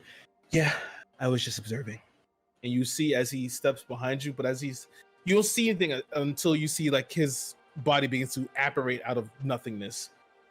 You see as it's like you're looking into like a drop of water, and the light hits it. And as his body becomes apparent, you see his blue skin. He's wearing he's bald. And he's wearing this white robe with like, this gold accents and threading and metal. And he's wearing like this spectacle. As he looks at you, and as he turns away, you watch it retracts, and slides back to the side of his head. And you see like Funky around his little waist, he has all these pouches. How tall are you? You're like 6'3"? I'm like 7 foot. Okay, you are still 10. taller than him. He kind of comes up a little bit like to your chin, if even. As he steps forward, his hands clasped to his back. Well, I hope you are finding everything nice in my lab. How Sorry, might I help I'm you? studying Arcana Tech. It is very interesting. I hope we're not disturbing. Well, it's quite simple. He's got a desk in front of him. You see as he's walking forward, you see as he pulls from his robe this little small disc. He hits it, and you watch as the front of the lab that you were kind of looking to a little off the side, it kind of shifts around, and you see the desk actually comes from the wall. So I'll take As he's stepping toward it. bullets out of my pocket, prestidigitation them on the way out so they're not covered in blood, slam on the table. Look, I know these aren't unique. They aren't particularly exciting, they aren't special. But I need information, I need it now. We're losing a friend. Give a persuasion check. I know there are proper routes. I will make the persuasion check, but I was going to keep yelling at him. I know there are proper routes, but frankly, it was you or you and Tasting, and we've got a lot of other stuff to bother him from, so... Yeah, we need the information. It's a 17. And all we want to know is who makes these, how many different people can make them, is there anything unique about these bullets that could lead us to track to their shooter? And why do they exist? Alright, don't answer that one, but still. Actually, I am quite intrigued by that question. I don't believe in Leans guns. down. He picks up. You should. They're very real. He picks up and he begins to look it over. You watch. Spectacle comes out the time of the red lens. Look it over. When I say believe, I don't mean that I don't believe they exist. I mean, I don't think they should. Yeah. But I know. regardless, what can you tell me? Puts it down. These aren't traceable. These aren't by any manufacturer. These are custom made. Definitely black market. That's definitely traceable. That tells us they don't come from any standard manufacturer, which means we know what we're looking for. I mean, How difficult would it be to make them, and how many people would know how to do that? not hard at all. You just need someone who's at least avid at Arcana Tech. And you just need a mage. No problem. That narrows it down a lot. Thank you for your time. Now, I wonder if you might answer me 2 other questions. Solomon, right? Indeed. Now, I know you probably don't care, but I'm studying Arcana Tech and, well, I'm studying it from a unique perspective, one might say. In that I don't really follow it. I'd like to speak of it in a positive tone as much as possible. I've seen the wonders it can do in the hospital. Who would you recommend as somebody who could help me in my writings? I mean, Obviously, I can you're the certainly help expert. But, oh, well, perhaps I might be able to assist you in some of the really old magics that you might be missing. I don't think so. I do. We'll see. You watch as he puts his hand. Maddox, you mind coming in here? Wait, and you see behind them this door, like this portal opens. And you see this small form step out. It's wearing this large cloak that's too big for it. As it slides along the ground, you see this snout as he pulls back this cloak. And you see this azure-colored kobold in front of you. It's got the specs at the bottom, but it has a large tome on its back. And he walks up and looks towards you. Why the fuck did you call me? This gentleman here says that he can teach me in the ways of old magic. Yes, and from what you've just presented, I see you truly did miss the point. I'm not talking about the arcane. You obviously have full understanding of the arcane magics. I'm talking about the things that people have forgotten. The things that were once day to day, the beseeching of old gods, regular things. The nature that no longer exists in this world, that still exists in certain places, such as Yeva Erdelin's laboratory. There are things you're missing. Whether they're useful in Arcana tech, however, is another question, but it's one worth investigating, I think. Make another persuasion check. Yeah, what you might say that. Ugh. I was a 19 until it was an 11.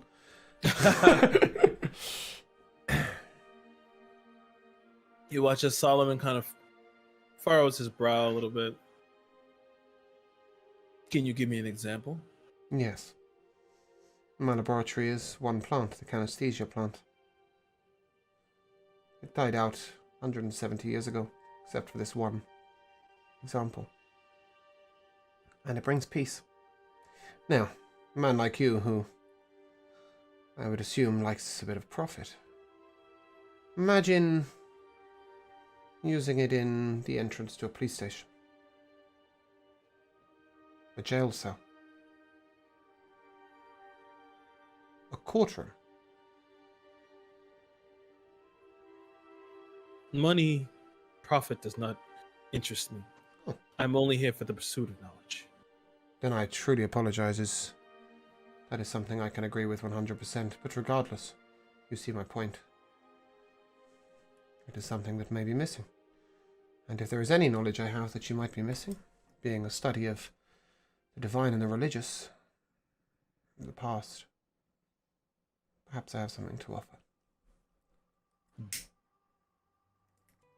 So, what exactly are you asking me? You just want to learn here? I'd like to learn of Arcana tech and see whether some of it can be put to a more abstract use. Well, certainly. Apparatuses can be built in all sorts of ways and used in tandem with magic to provide all sorts of different effects and equipment. There's almost Arcana tech is limitless, and he points toward Bastion. True. Standing progress is being made. There was one other question I had. I don't know whether you're the right person to ask, but what can be done with a body of magic if you are unscrupulous and ruthless? A body containing magic. Say, a child with strong powers and Well, untapped. at this point, yeah, bro. And he looks toward everybody. Magic is boundless. It's limitless. Almost anything can be shaped into the user's reality, the user's will. And he looks toward Rakan. The spectacle clicks on. That boy over there is profuse with it, unlike I've ever seen. Yes. Here's another thing that may be perhaps slightly outside of your experience. Are you offering him to me? No. Oh, But unfortunate. some answers, perhaps, down the line, if he is okay with it. Regardless, my real question, I guess, is if you had a child untapped with magic, could you turn it into a warforged? Those practices were banned. Yes. As I said, if you were unscrupulous and ruthless.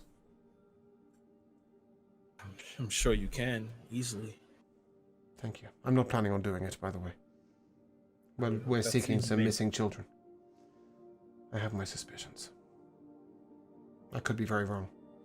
I'm innately distrustful of certain Arcana tech and certain practices I've seen recently, and, for that matter, certain Warforged I've seen recently. No, not this guy, he's great. But, yes. Regardless, thank you for your time, Solomon. Perhaps I might return when we have a little bit more on our time on our hands. Perhaps an appointment. As you begin to walk inside, the younger, the smaller kobolds just. You said children being taken, magic children. Yeah. Illegally Is it magic children. Children without a license. That doesn't bother me. Magic, truthfully, should be boundless. I shouldn't be licensed. And he looks towards Solomon. Solomon's kind of just shrugs himself. I'll look towards Rockham. Yeah. And he looks. Can you tell me more about this? Perhaps. Only if you tell me one thing. Your age.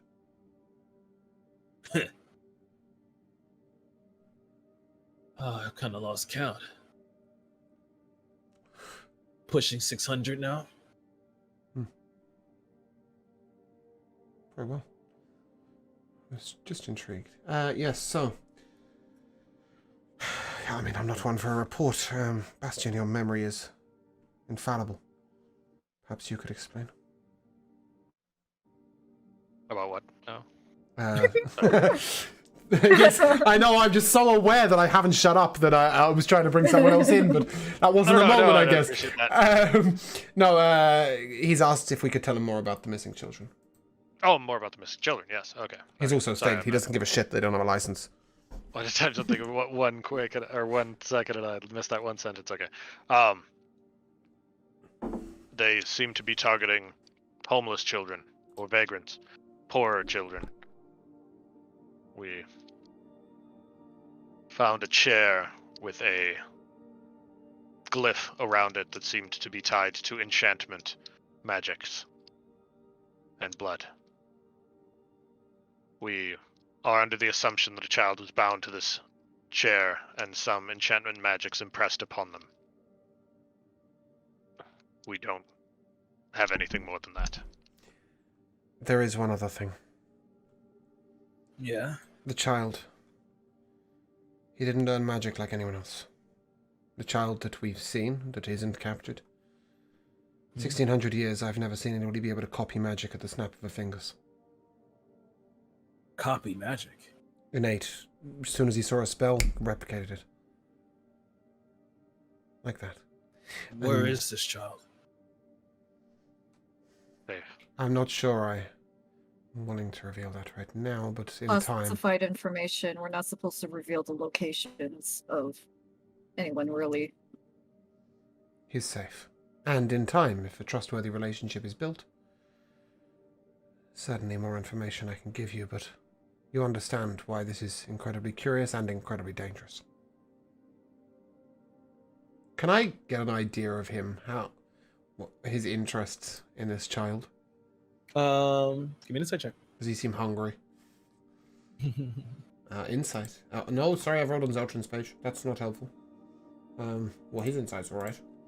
But how's mine?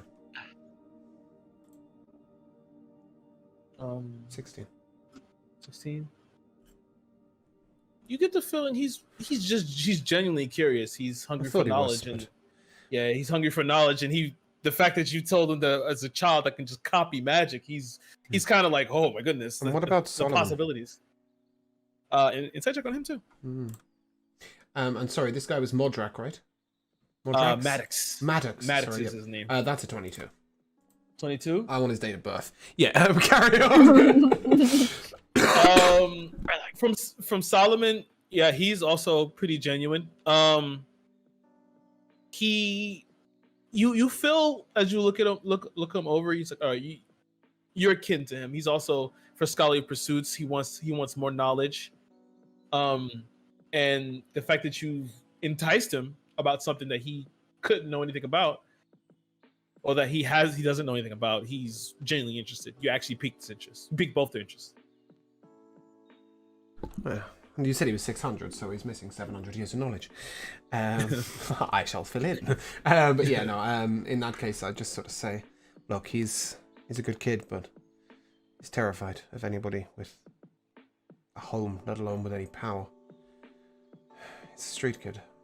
It'll take time to bring him around, but that's what makes it so amazing. His talent is completely unique, completely inherent. And he says he wasn't the smartest of the group. So God only knows what the girl can do. The girl's the one that's gone missing. She was smart enough to leave marks using magic for us to follow, but we got to a house where... Gone. House. Where is this house? It is 3 or 5 Sapphire Way. Okay. Abandoned. Inside was puzzles made of magic and arcana tech.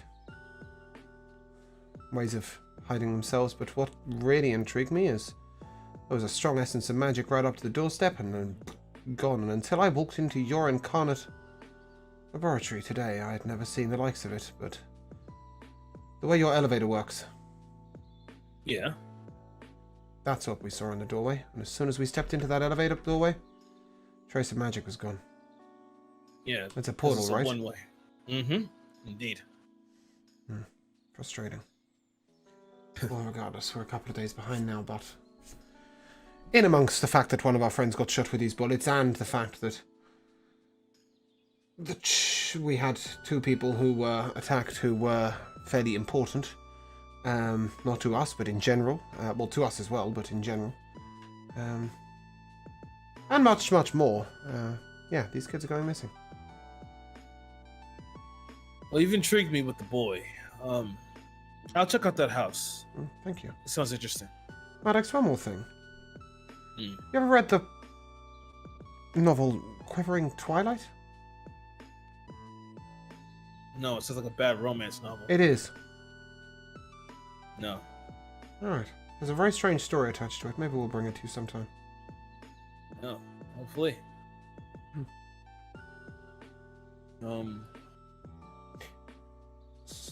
Can I ask one last question before I shut up finally? Because this guy intrigues me. I know that perhaps we should ask the receptionist, but while we've got you here, is there anybody here who studies astrology? Stars? In this branch, no. Who might we contact then? Yeva, right? Hmm. Let me get back to you on that. Thank you. You can find us at the Don't worry. detective agency I've I never don't heard need of. that. I can never remember the name of. Cool. As he speaks into your mind, don't worry. I'll find you. Well, that could be irritating. Cool. And Solomon's, well, you must definitely, seems this could be a relationship of mutual benefit. Yes. For Perhaps. both of us. Possibly also for my friends here. At least I might they all some have vested questions. interest in some way or another. Well, okay. He watches. He sits down and looks toward Maddox. Maddox is like, just give it to him. Fine. He watches. He digs into his pocket and pulls out these 4 pins, and they have like the incarnate symbol on it. If you're wearing that when you come in, you can come and see us. We won't abuse it. Good. Thank you. And then he looks toward Alovia and Bastion.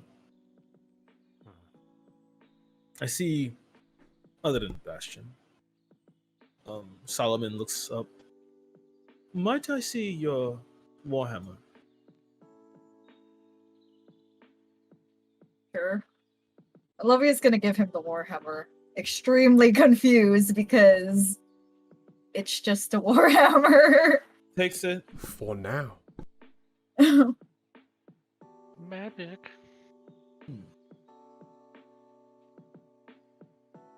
It's a good weapon. It was my mother's.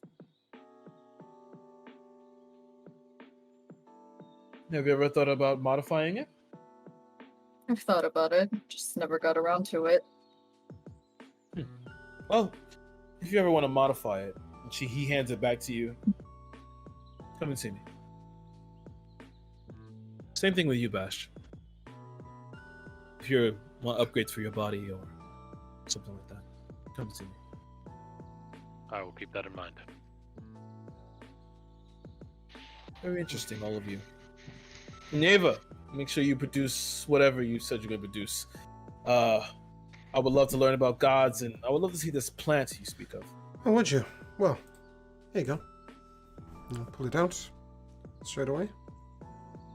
Take a moment. I'm attempting to grow a second one, but have failed. And Solomon looks it over, and the spectacle comes down. He begins to kind of inspect it. I believe we can replicate it. Just trying to get a. You watch as he pulls out a pad, and then as he does so, you see he sets this little small disc on the pad or whatever, and he begins to narrate all these different calculations and configurations. You watch as the disc raises and begins to write it down for him as he's speaking. Okay. We have a lot to learn from each other. Replicating is not growing another one.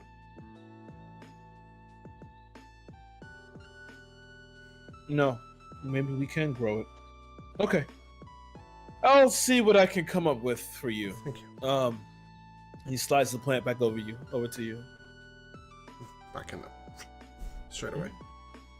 Does anyone have any more questions or anything? Have you ever put any time into finding out why Warforged mines deteriorate?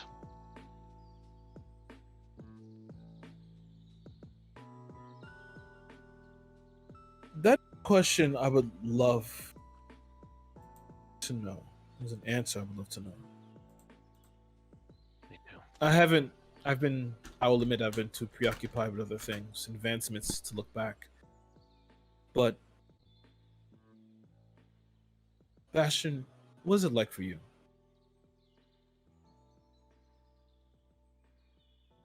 Every time I go down to recharge, I wonder if I will wake up mad.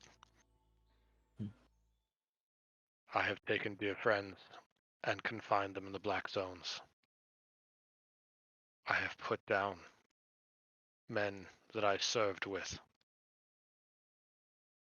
It is not pleasant. Simply must be terrifying for you. I wonder. And he reaches down and pulls out this small little disc.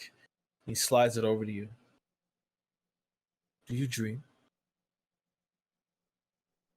Sometimes.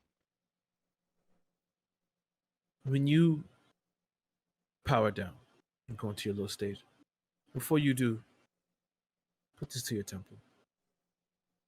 I want to see what you see. Very I well. want to understand. Then he'll put it in a pocket. Good. I can tell you are a man of conviction.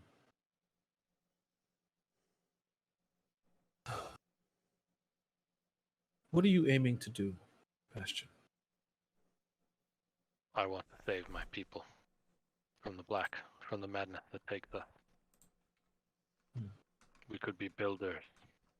We could be explorers. We could be scholars. We could put all of our vast manpower behind noble pursuits. But all we have ever accomplished is death and madness. And I want something better for my people.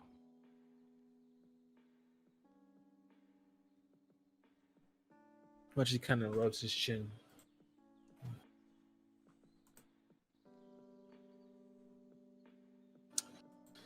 Okay. Remember, on your temple, I want to see what you see. Hopefully it will bring you some insight. I hope so too. Huh? Young man, are you enjoying looking around? I see you're touching things. How do you make them? Oh. Easy. You watch as he goes underneath his desk and he pulls out this box. He pulls out this larger crystal, and as he pulls it out, it's glowing. And when he pulls that crystal out, or kind of as you stare at it, you notice that your heartbeat kind of beats in unison with it. You can tell it is of the earth. This is called Ethereum. Everything, Arcana Tech at least, is built into an apparatus using certain metals strong enough to wield. Take the Warhammer over there. We would make it, turn it into a cask, and being able to turn it into an apparatus to fit Ethereum. But this here is unrefined. And then he pulls out this small little oval, really smooth stone. It's still glowing.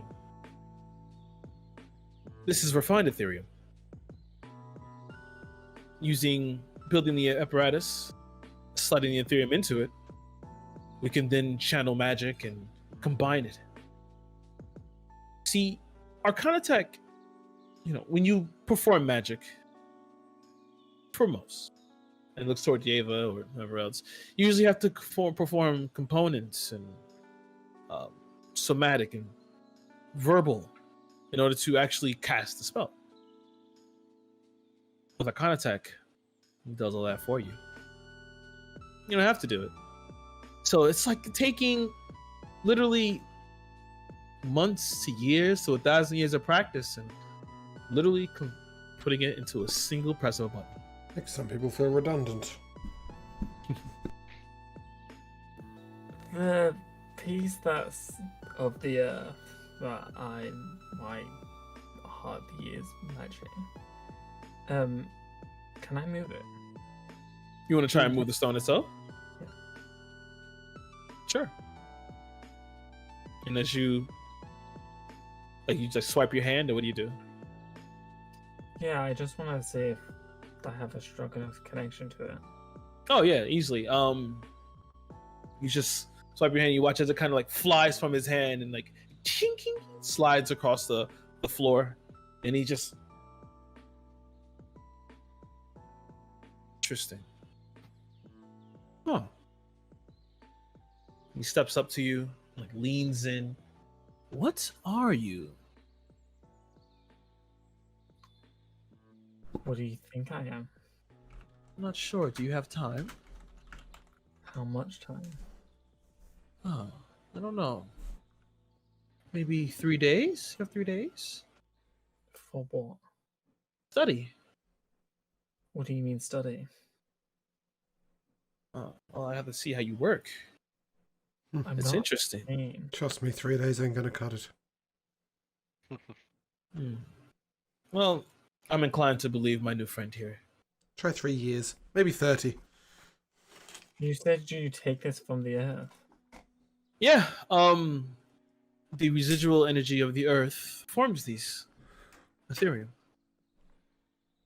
And what happens? Crystallizes into a mineral. And what happens what? What happens when you run out? I guess that's it. Well, that's why you stop. Or maybe we go back to the Dark Ages. Or maybe you should stop taking.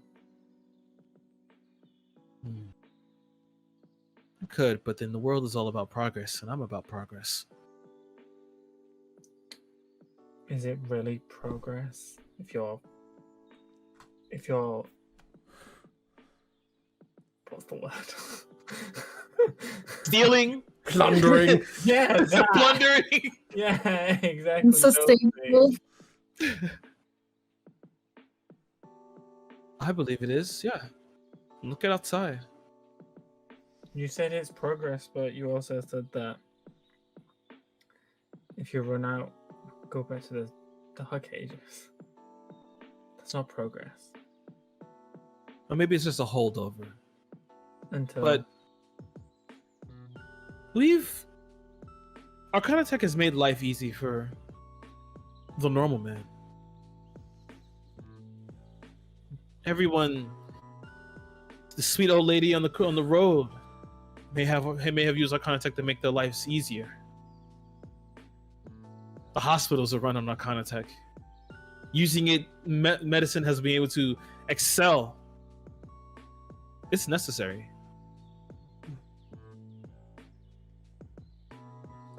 And again, I ask you, what happens when it runs out? No, it can't be used on those hospitals. Can't be used for those old ladies on the road. Well, at that point in time, I would hope, and he looks towards you, stares you deeply in the eyes, those with arcane abilities would help.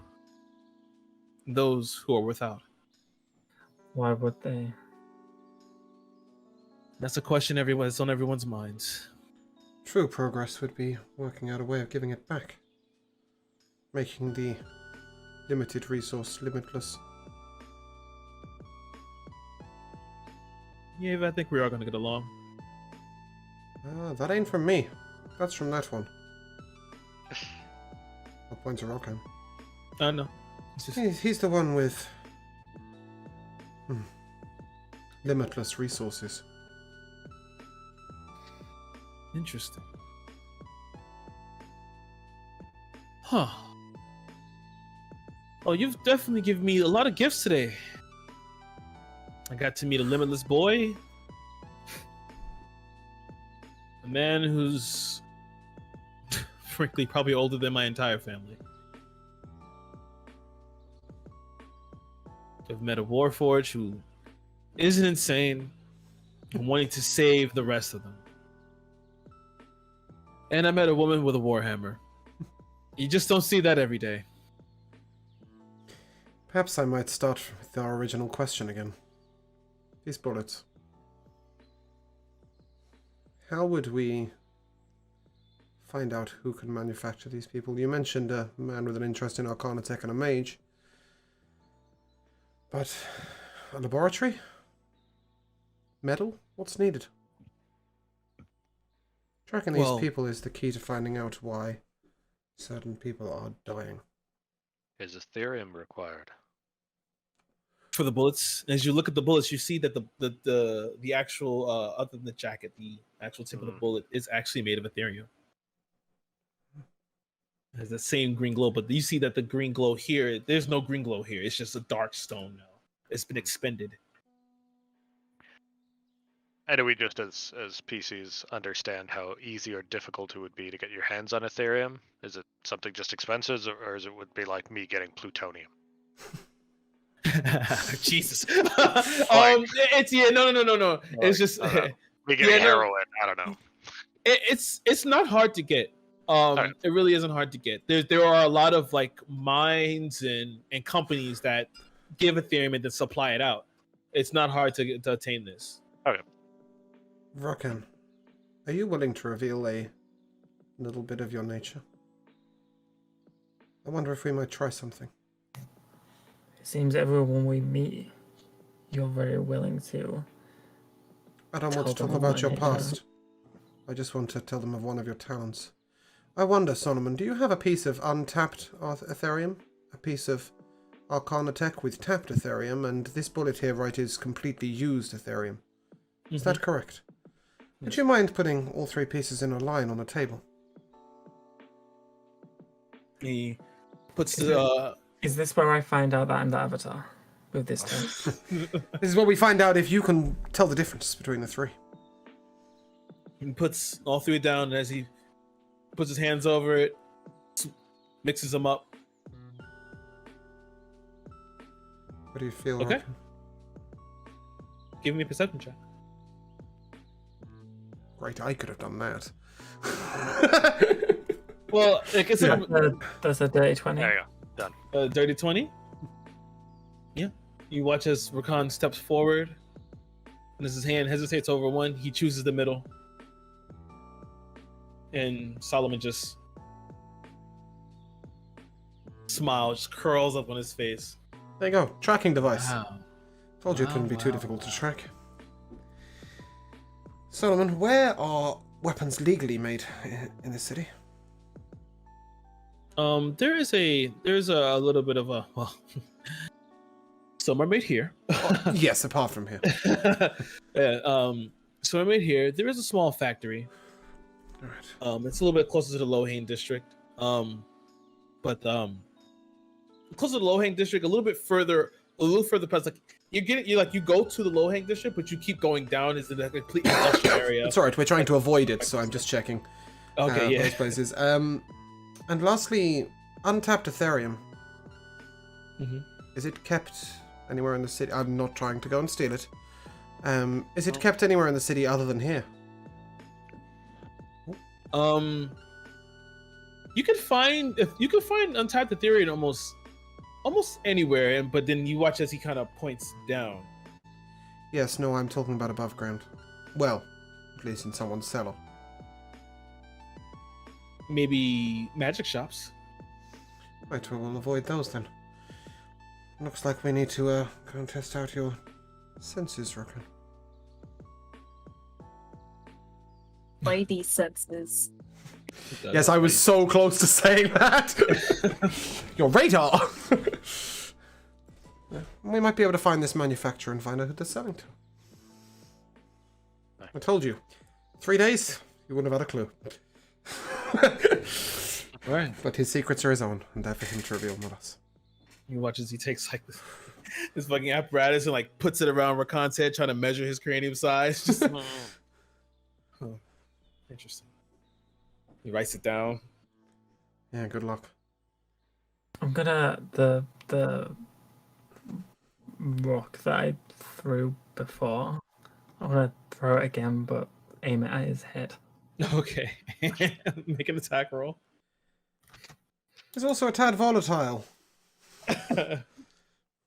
That's a 25. Great!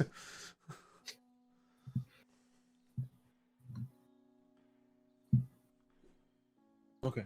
So you watch as he's like studying, he's writing it down. And, and you watch as it's about to hit his head, then it stops. And you see behind it, Maddox has his hand up. Come on, kid. That's not necessary. I'm not a test subject. I believe you're right. No, you're not a test subject. And then I mean, this is whether or not you allow me to do this. I want to crush it. You want to what? Crush it? Yeah. Should I? What kind of check would this be? I guess you can give me. It wouldn't make sense for it to be a strength check. Huh? It's probably What would this be? his casting modifier, I'd guess.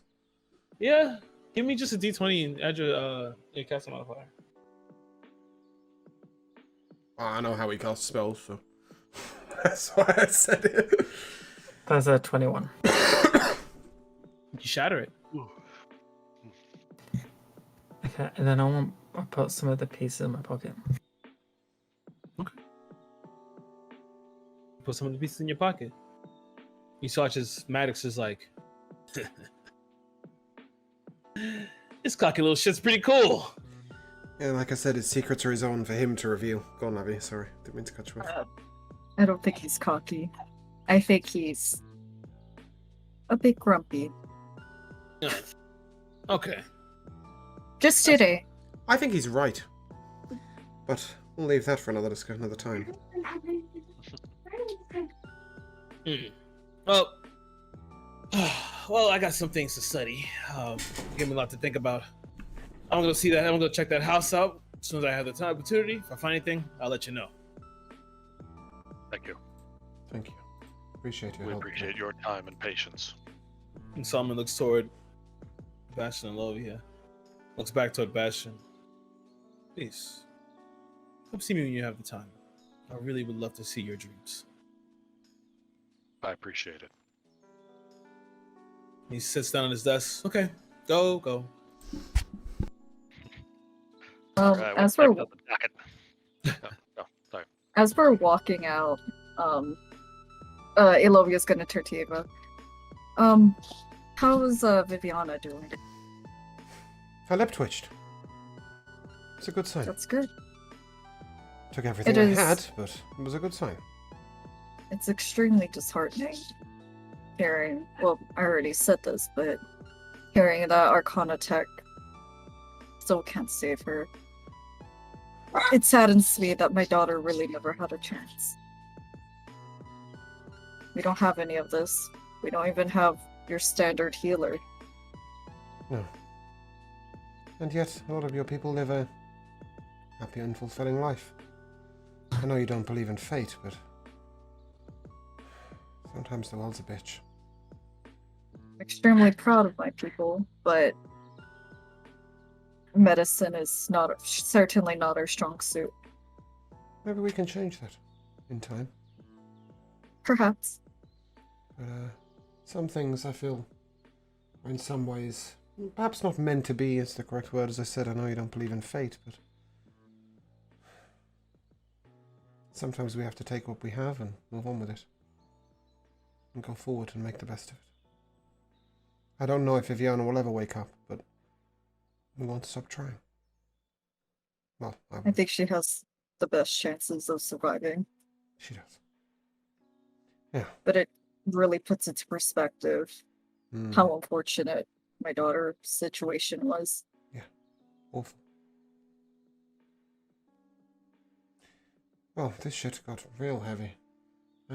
Anyone want lunch? um, I made my stat boost for the day. I'm gonna message Zeltrin. How's it yes. looking? Yeah, well, I saw a little shit. He's all right. I'm kind of just chilling at Everburn right now. We're having tea. All right. I'm gonna like the. Hang Does up. anybody want like the thing with the phone where like you pull it away from mouth? Yeah. Do we want to invite Elliot to lunch? Yeah, that'd be good. All right. Yeah. Meet us at the. Actually, we should invite Elliot for the rest of the afternoon. He could be helpful. Okay. Well, yeah. Meet us at the Elegant Bowl and bring Elliot. Oh God. All right, fine. Over and out. I was just thinking that perhaps taking Elliot to see you and Tisling might be quite helpful if we're going to bargain for an orphanage. Or at least a home. True. Alternatively, like... given Elliot's disposition, it could work completely against us. But regardless, I think he should see the situation.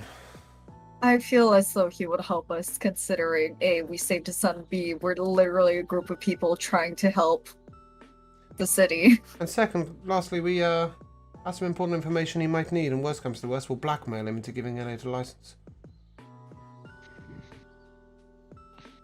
But, you know. What are we blackmailing him with? Uh, What information do we have? Violet. She's the daughter of the Grand Council member. The boy we've saved, his son. Son of a Grand Council member. Somebody's got to be next. Maybe one of his friend's children. I feel like that's not blackmail. It is if you don't give him the information. Fair. I know that might seem a little cold-blooded, but frankly, we need to do what's right, whatever it costs. Also, that incarnate place makes me really itchy. I thought it felt pretty clean. Yes, too clean, too unnatural. It's nice to have feet on solid earth. I'm sure you feel the same way, Rockan. Also, what does that rock feel like, the Ethereum? Is it similar for you?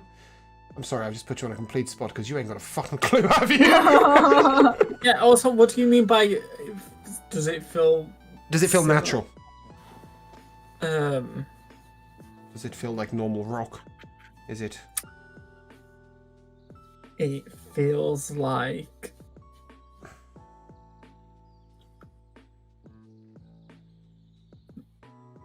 Oh, are you asking God with your eyes? It feels like the music of the earth. Okay, so Pretty for quite a you, Rakan, good description? what it feels like to you is like, you know what it looks like, you know, when you put Alka-Seltzer in water, and it just kind of bubbles and fizzes up for you. It's kind of like that. It's just like a lot of, it's like a culmination of Earth's energy all concentrated into one section. It's just like, you can feel it like kind of like ready to like release.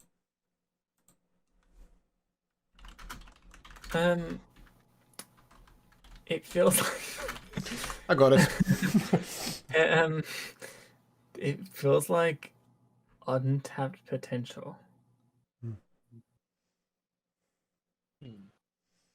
Well, at some point we're going to have to walk you around the city and see whether we can track it. But first of all, we should feed you. And feed the kid as well. You know... Oh, sorry. Yeah, no, I was going to ask Olovia a question, actually, so go on, you speak first. You know, my elders thought I was untapped potential. And now look at me now. Speaking of untapped potential, Olovia, he asked you about your Warhammer. How did you feel about that? Confused. Upgrading it.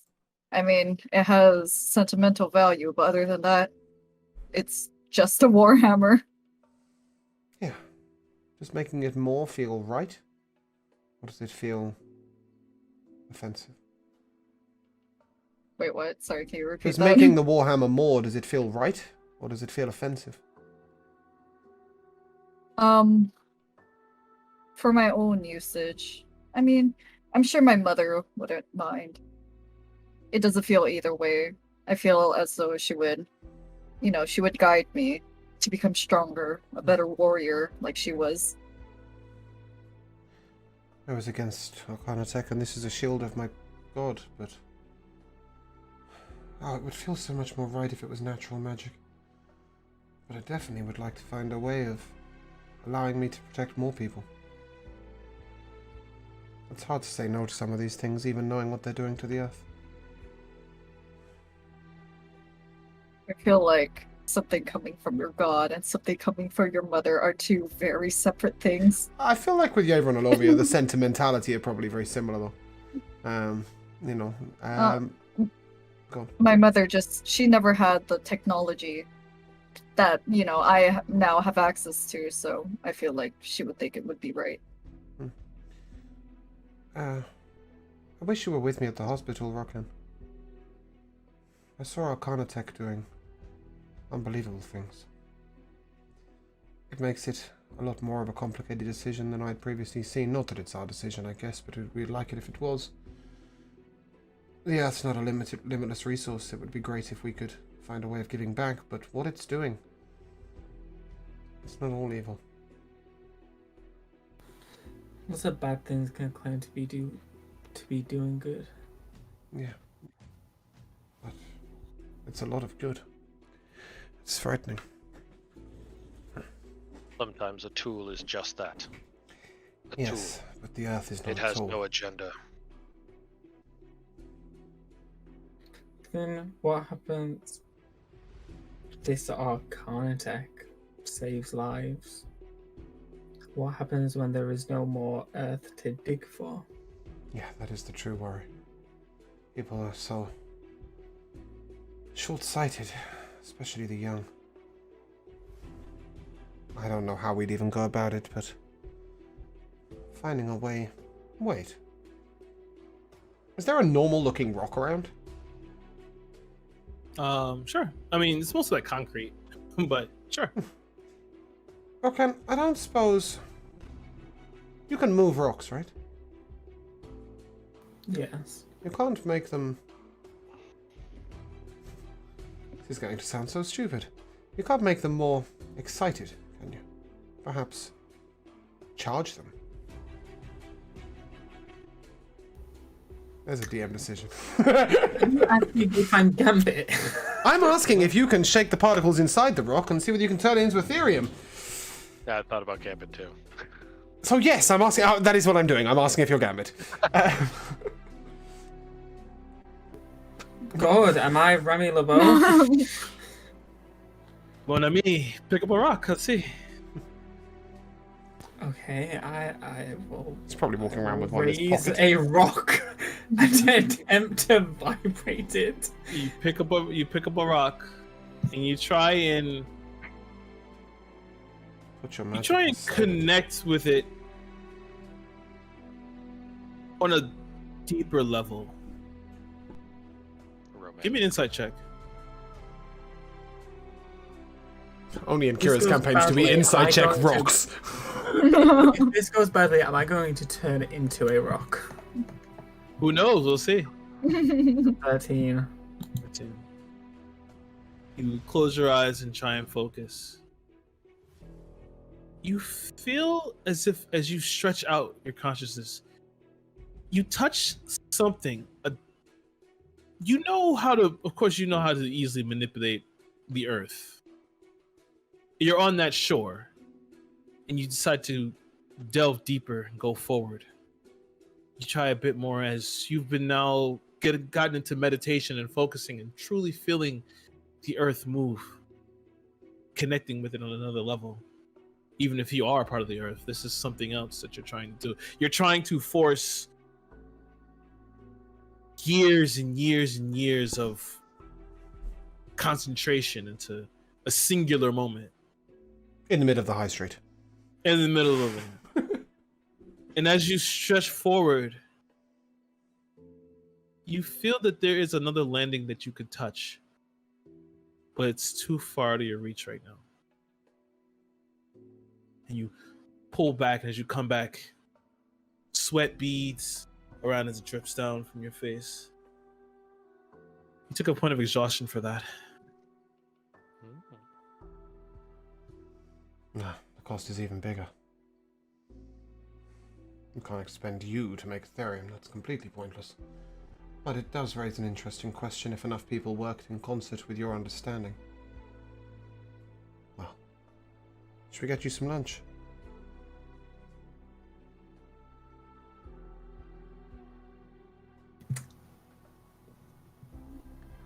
What was the meaning for that? Well, if you can make a therium out of rock.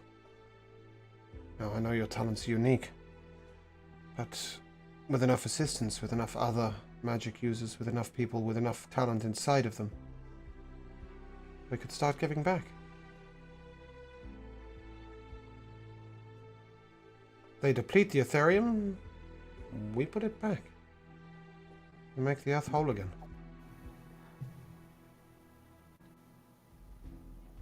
What don't you understand? Wait, what? Okay. I so- thought the exercise was to see if I could make it. Yes, so they're Right, but taking that's it not from putting it back. they're taking it from the ground. If you can make it, we can put it back. We can make more of it in the earth.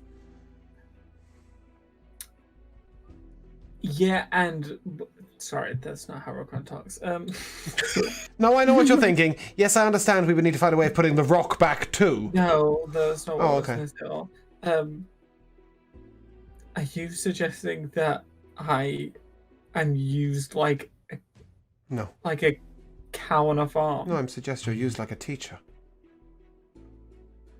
And do you think if people who mine this thing, do you think that if they found out that someone could create it, they would just let No. us give back? We would never let them find that out. People shouldn't have let this happen to begin with. I agree, but I, it's worth Personally, I exploring. don't- Sorry, go on, Levi. sorry.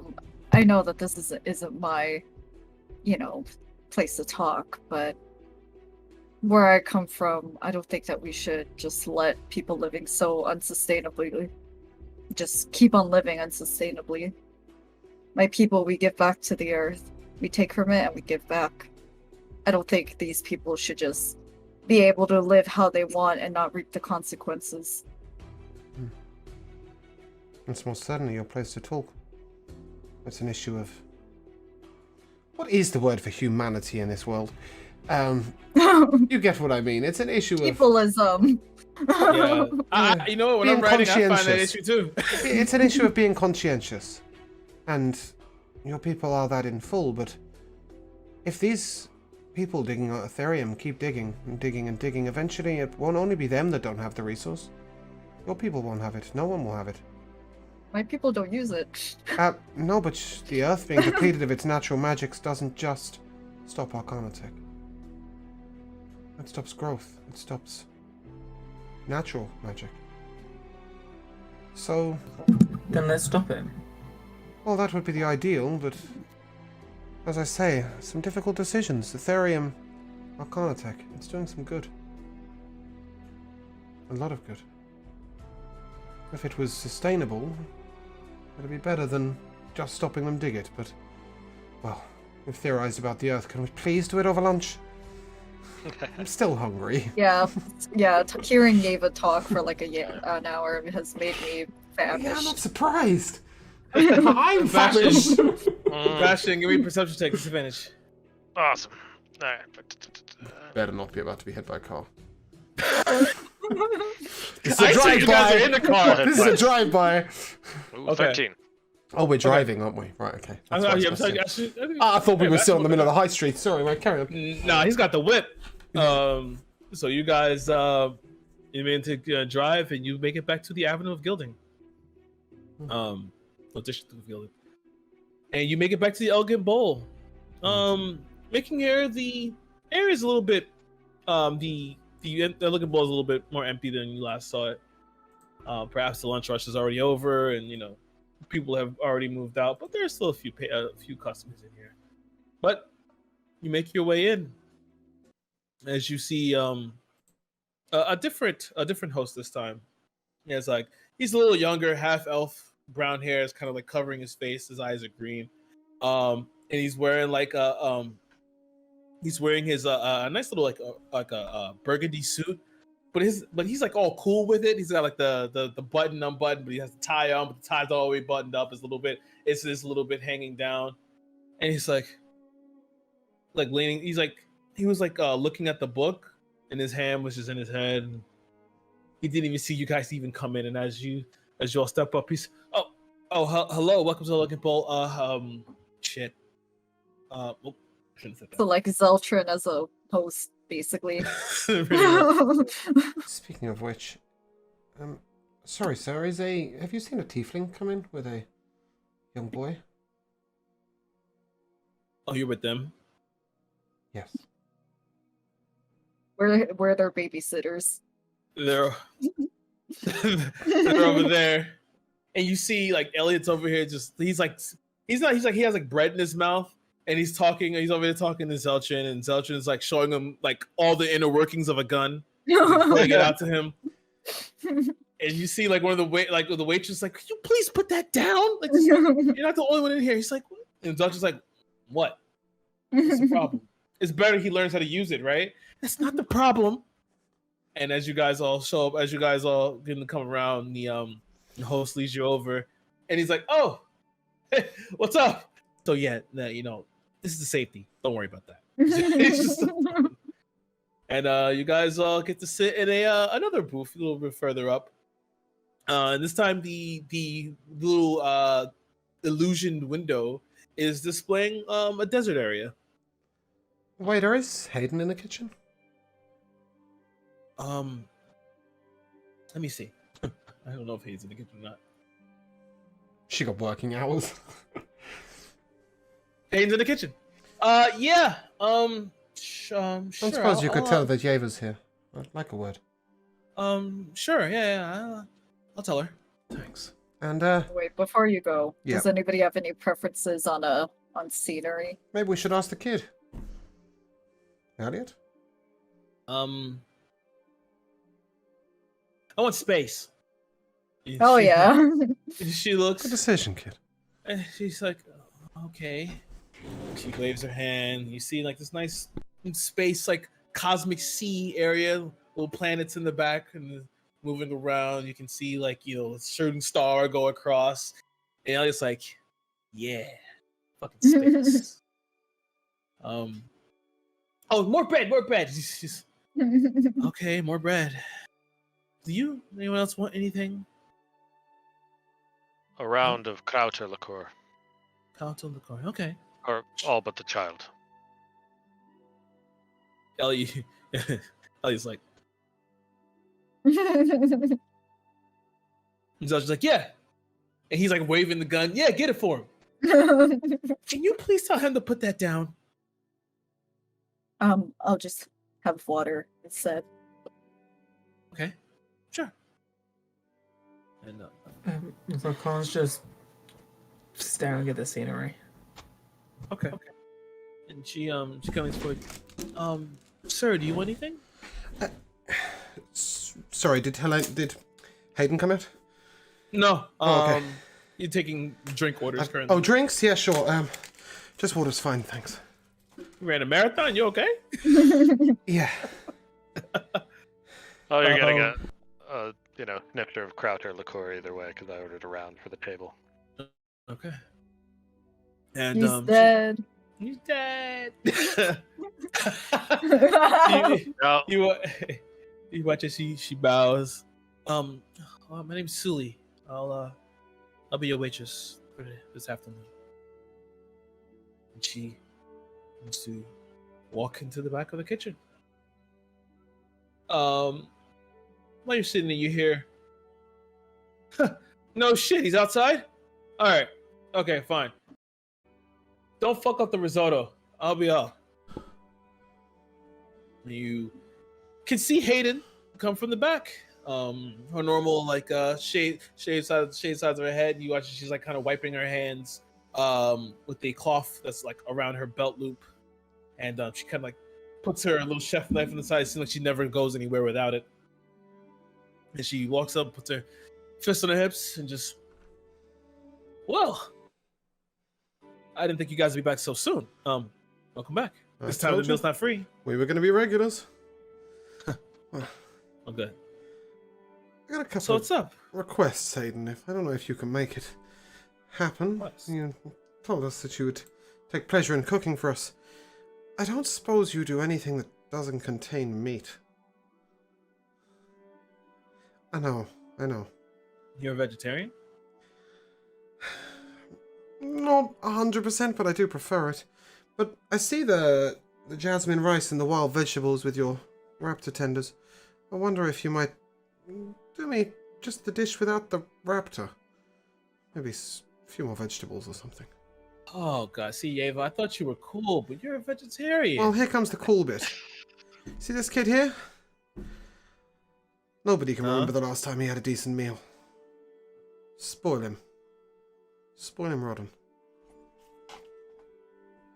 She looks at the kid, kind of scruffs his hair a little bit. He's like, ah, how big are your hands? And like,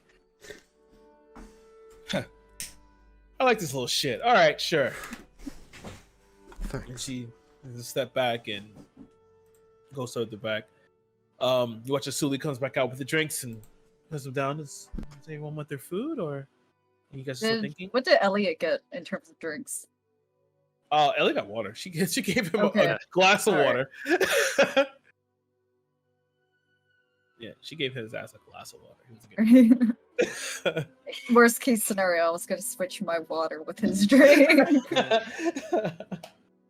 Oh, she's not gonna. She's like, we're not doing that. He's already learned how to wield a gun. She's not gonna give him alcohol on top of that. Give it the same time as well. Like, what a disaster. I'll take this Seahawk. Seahawk. Okay. Anything else for anybody else? I'll try something different. I'll have the last movement. Perfect. Mm-hmm. Anything for you, sir? And she looks toward Bastion. He raises his drink. This will be enough. You'll have some gears. Jabbing in the back. She says it with a straight face. Let's see if she laughs. It's okay if she does it because Elovia. I just play Elovia badly, but Elovia doesn't laugh. You watch as the girl. I'm sorry. And then she looks toward Zelchin. Yeah, I want the Sea-Hulk also. I want that. I saw Elovia have it last time. That shit looked ridiculous. I want that. And watches Elliot kind of looking over the menu. You can see him like slightly salivating. His eyes are like sparkling as he's looking over the menu. I think Hayden had something special for the kid. Special? Yeah. More special than this? This thing is like, I know. this is expensive. I know. It's gonna give him like a kid's menu spaghetti. Chicken tenders. Okay, I guess I have nothing here. He's like, are we gonna dine and dash? No. We're gonna dine and dash, right? No. We're going to take you here every day. We are people, And pay. Every day? people of us. Well, as many times as we can afford it. But it does come with a tiny little cost, and yet Cost. I'd like Want you me to to do steal us a something? favor. You want me to steal something? No, I want you to talk to Oh. someone. Very Someone you will insulting. despise. But someone who can make a big difference to you and all of your friends. You know what do you what? know of you and Tersling? This is sound like law enforcement. I think I'm full. Oh, I don't no, think no. I want anything. He's not the police. What do you know of you and Tersling? Consider no, he's a member of the ground council. He's the leader of it. Yeah, the sort of person with enough money to give housing to you and all your friends. Let's just say he owes us a hell of a big favor. Does he? Huge. The biggest. Saved his son. And I must say, he's more of a sweetheart than you are. Hey, Listen, lady. All right. I've been living on the streets. Little old. But we want to You- change that. He like narrows his eyes. Last time anyone wanted to change that, it wasn't a good time. no, but this would be your decision, and more importantly, it would be your decision for your friends too. No one should have to live like you guys do. No one. Why do you want to do this? I just don't understand. Why? You don't know me. Rockin?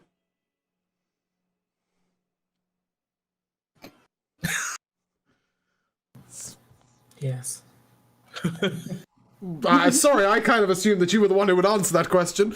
Okay, staring at the scenery. Oh, okay. Rockin, why do you... Elliot wants to know why we should help him. Because it's the right thing to do. There you go. Pretty much. Simple as that. That's weird. Yeah, we're weird. We don't come from these kind of cities. Or this kind of world. You know, when I was a kid, Okay. nobody was homeless. Not in my place of birth.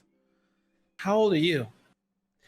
Yeah, how's your counting skills? I can count. Right, how old are you? 11. Right. Try being 11 another 100 or 110 times. Yeah. You watch his Zelch leans over. It's at over 1,000, kid. Well over 1,000.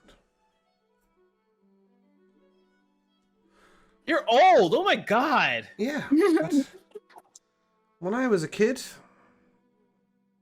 elves didn't leave anyone homeless. Someone's parents died, somebody else looked after them. Someone's parents left. Rare as that was, somebody else looked after them. They were given a new home.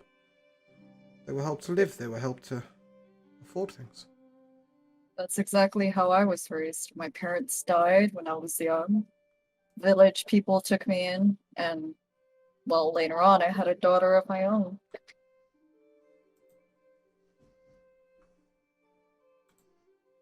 You watch as he he seems to kind of ponders for a bit, and then he takes the cup of water, it's downs it, and puts it down.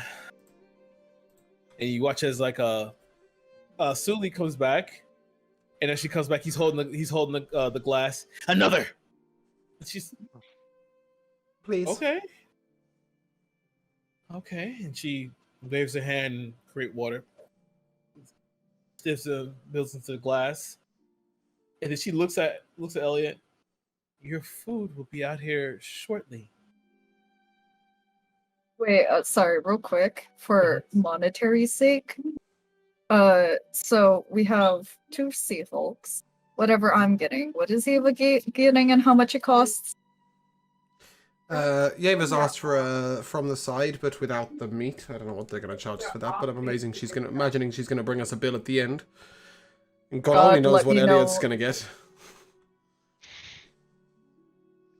But we're up to 60 plus. What did you order? The last movement. 80, right? We're up to 80, I believe. What did Rockham order? Seahawk. Yeah, so. So 2 sea hulks. 2 Seahawks and a from Would that be 10? Seahawk, 25, right? 25. No, from the side. Does anyone have a coupon? So it's somewhere within 100 gold. Oh yeah, yours are well since he's taken off the raptor tenders, it's just gonna be 5 gold. It's not gonna be a lot. Going half of that. Okay, we're at 75. We'll make it work. Any idea of how much Elliot's one is gonna cost? No idea. All right, for now I'm just gonna mark off 75 then. Yeah, well, wait Thanks. till we see the bill. Yeah, we're gonna build at the end. And you watch as Celia walks back, and you see a few other people begin to come out now and begin to pass everything around. Your jasmine rice with the vegetables, no tenders, shows up in front of you, and you see in it as she moves over, the waiter leans over. Hayden said to give you this. There's a letter. He hands it to you. Then they pass around the Seahawk to Zelchin and Rakan. You see the same beautiful red crab with all the crab meat in the center. Beautiful, it glistens in the light. The last movement is handed to Lovia. The steak is still sizzling as you get it. You can smell it just filling your nostrils. And finally, for Elliot, you see as they bring out this big domed platter and they set it down in front of him. And Sully pulls it back, and you see inside this. It's a wolf's head, and inside is a roasted chicken. But then as you look in, as you see, as like Elliot's face, his eyes light up, and Sully cuts into it, and you see all this beautiful steak, and it's like an assortment of meats inside.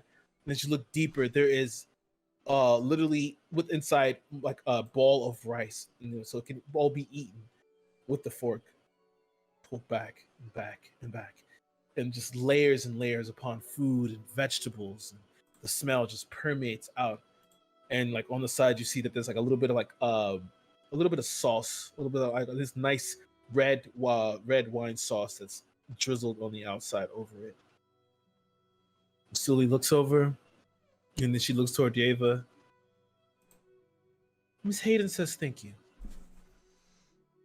for what you said to her, and looking at this boy's spirit, she decided to make something a completely new dish. Thank you. Young man, you're eating the first ever beast of prey. And he's like, beast of what now? He's like, whatever, I'll eat it. And he begins to eat it. Rakan's gonna pick up the claws. Oh no. I knew that was gonna happen.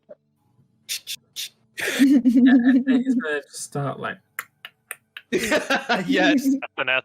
and then he's gonna pick up the knives and fork with the claws, and he's just gonna start eating. You know, I've heard that the meat within the claws isn't that good. That's amazing.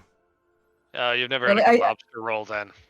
I don't like lobster anyway, but like I've heard that like the meat in the body is better than the meat in the claws. Maybe.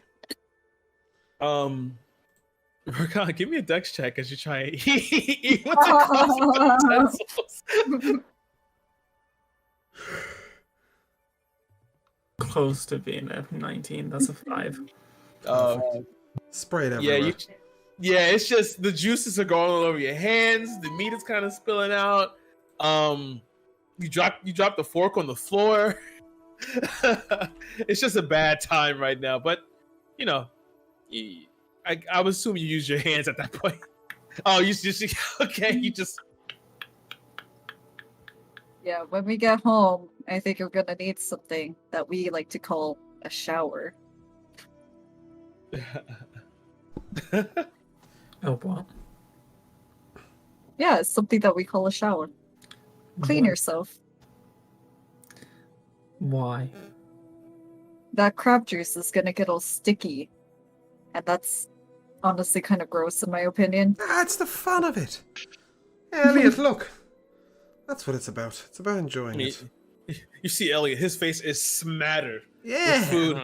He's It's about enjoying it. You enjoying it? Good. Jeez. Oh my.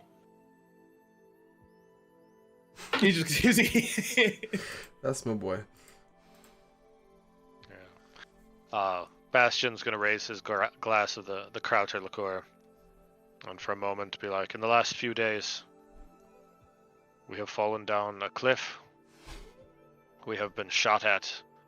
We have been blown up. We have had the blood of allies spilled on our shirts. And yet, I find myself enormously hopeful for the future in a way that I have not in much time. This Krauter liqueur, it is distilled from rye, an earthy grain, as he kind of looks at Rockhan.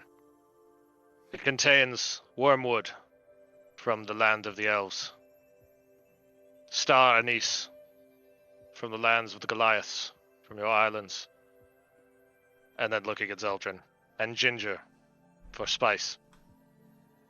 And so if you would join me in a toast to our enterprise that we have begun over these last few days. That's all I have. Strange Cheers. use of the word we, but Cheers.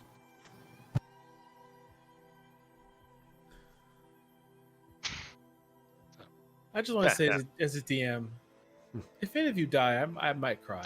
If any of us die, I will cry. And if Viviana dies, I'm left. Yeva will follow swiftly.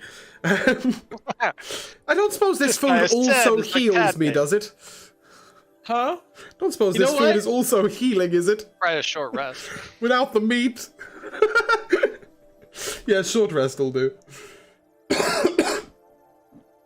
It doesn't heal you, but short rest will do. Cool. It's just I've been walking around with 20 HP, and I have a horrible feeling that when we bring Elliot into you and Tiersling's living room, he might punch me in the face. But he might not. He seemed like a nice guy. We're punching who? No, I think I might get punched. That's okay. It'll be worth it. Oh, okay, sure. Well, since you're 1,000 years old, when's the last time you got punched? Didn't you hit me? Did I? Yeah. Pretty sure Elliot punched me when I met him. All right, nice. I punched the fucking fossil. That's awesome. Yeah, well, kid. You know, he talks like me when I'm talking to my boyfriend, and he's only 2 years older than me. Wow. Well, he watches like he kind of leans back in the chair. You see, like in his mouth, he has like some of the wolf fur in his mouth. And you watch as Sumi comes over and like picks the fur. You're not supposed to eat the fur. I didn't receive an instruction manual or anything. I'm sorry. Oh man.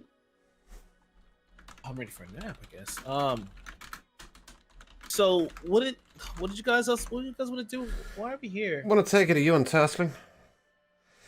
And we want to ask him to fund housing for you and your friends. And anybody else in that situation. How much did you drink? You and Tersling you're just gonna send me there. You're just gonna take me there. Yeah, pretty much. We might get you some new clothes on the way. We're not going to send you there, we're going to take you there. And then we're going to ask him. Then we're going to try and force his hand. And then we might have to spend some of our own money, and then we'll get you a house. Well, not you personally, the lot of you. Whoa, hold on. That was a lot in a single second. Alright, from start to finish, we take you to you and Tersling. We piss him off. We get you guys a house. And you guys aren't dead yet? That's amazing. Yeah. People do a lot for their kids. You watch this session, picks up, he's like, "You robbing somebody? You're robbing." No, we're not robbing him. He's going to pay us out of the kindness of his own heart. Actually, can I use, like, while we're just sitting there, I'm assuming we're just sitting there, you know, letting the food rest, right? Yeah. I'm going to start making a harness from the rope that I have. And it's not even going to be for Elliot. I love it. Well, I'm just like, you know, making knots, you know, making sure that, like, you know, can't be untied. Okay. And I'm not even making eye contact with anyone. I'm just, my head is down, focusing on this harness. I'm not gonna make you roll for me. Alovia, how are we doing for cash? you think we might take Elliot somewhere on the way to you and Turslings? It's just if he walks in dressed like that. He also needs a shower, and I can deal with that.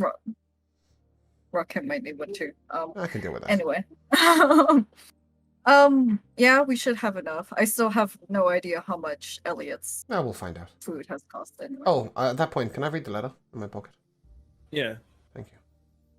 As you open the letter, it just says, this is from Hayden. It says, "Don't you ever besmirch my dish like this again, asking for just vegetables. That's my girl. Next time you come here, I have something special for you." Marvelous. And at that point, I will prestidigitation, Elliot. Hey, you can do that, can't you?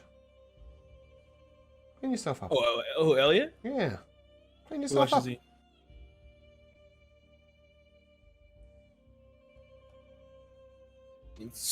It comes off his body. I look at Rockan's face. May I? May you what? Stop you from looking like you're wearing your food instead of eating it. Just clean you up a little bit. You've got some crab sauce, and I'll point to his top of his forehead.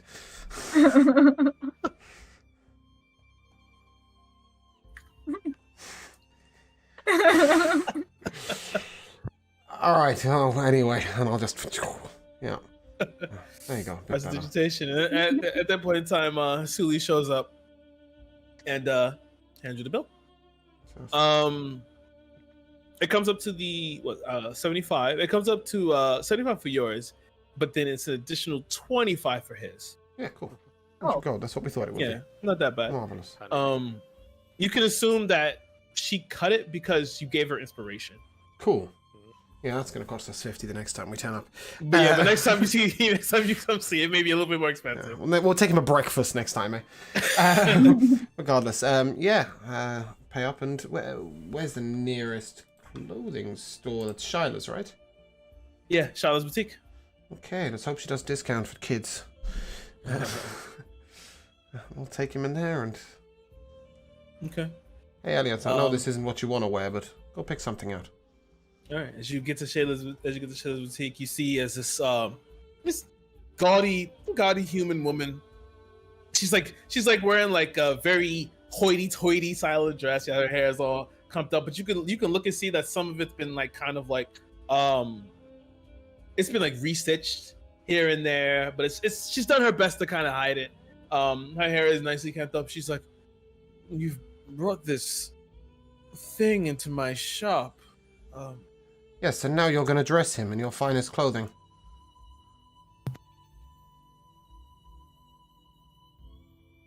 Rakan, you want to say something? Sorry. Are you sure this is a good idea? No. Then But he's- let's leave. Well, he should have nice clothing, though. Whether we go to Ewan or not. Well, how do you think it's going to look if we are going up to a person to ask them to fund for the homeless and said homeless don't look like they need to be funded for? Maybe we buy him the clothes, but he doesn't wear them into Ewan's. Sensible. Very sensible. Regardless, we should still get him some nice clothes. Unless anybody disagrees. Are you going to get something? No. Should I?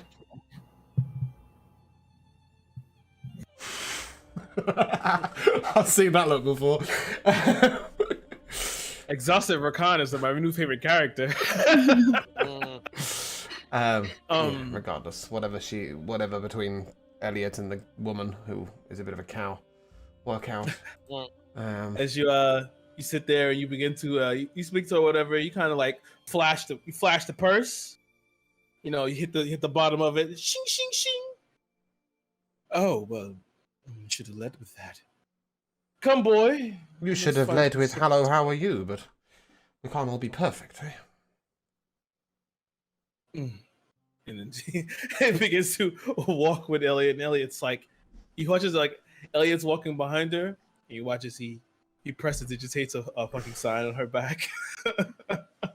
It says a word that it shouldn't say, but That's fine, as long as he doesn't steal anything. But you wait for a while, and he watches he comes back. He's still wearing. You watch as he comes back a little bit. She's like, "Well, I hope you like what he's wearing." You see, he's wearing like this. This like he's like because before he was wearing like a suit jacket, but it was all frayed and torn and stuff. So now he's back in a 3-piece suit. But it's like perfectly kempt. You see, it's like a gray vest. He has a small little blue tie.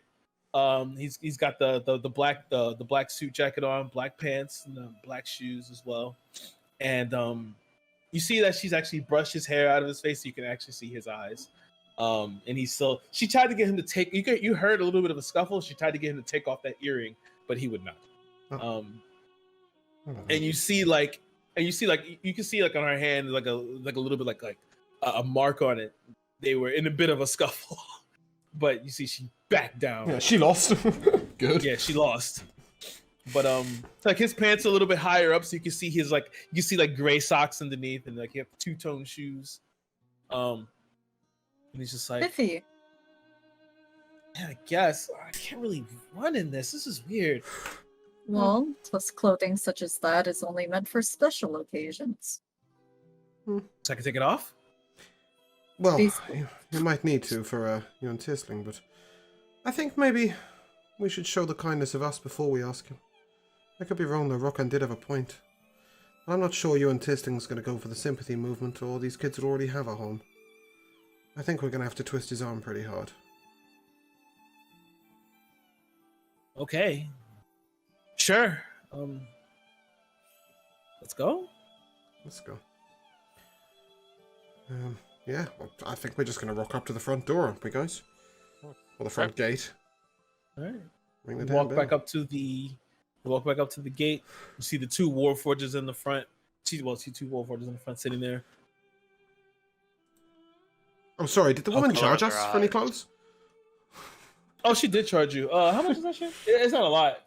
It's like what? I think it's like 10 gold? 10 gold. 1 to 10 gold for a suit, depending on the size. Or Yeah, depending on it's the just material, it's and just some so shoes. yeah. Since he's so small, it'll be like 5 gold. It's not that expensive. Fantastic. Cool, we buy him some more clothes. Yeah, and then we'll just rock up to the gate. Okay. As you head up to the gate, the war forges they like wake up. How may we help you? We're here to see Yuan Tisling. It's confidential information, but it regards the safety of the Grand Council members and their children. Do you have an appointment? We don't need one for that. We're trying to save lives. He'll Make a understand. persuasion check. Make a persuasion I'd check. like to try to with persuade him, disadvantage. not them. But sure. Oh, not off still. Veterans page.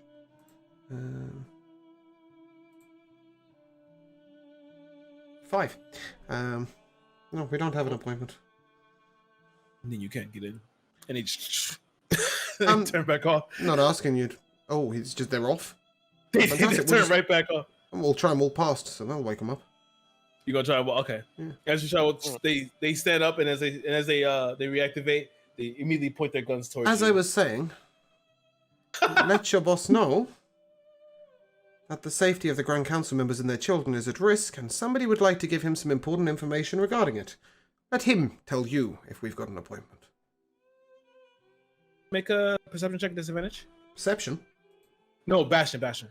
Oh. Good. Perception check with disadvantage. Ooh, perception with disadvantage. Huh? First one. Ooh, second one was better. So what have I got here? 16 and a 20, so 16. 16. Out of the corner of your eye, you swear you see a shadow fade back behind a building. And Yeva, as you say that out loud, you just hear. You said something about Grand Council members? Yes. And as you hear that voice, you see beyond the gate the red dragonborn you saw when you first got here. Oh, perfect. Just who we're looking for. And as you sit there, let them through. The gates begin to open. We'll catch up with you in a minute. And I'm gonna grab Zeltrin. Okay, you have Zeltron with you? You don't want to be in Okay. that meeting anyway. And I'm gonna go around that corner. Damn, I made a harness for him too.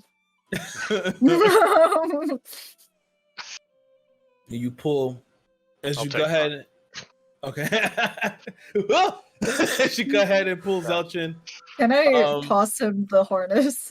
Oh, sure. Give me a couple of-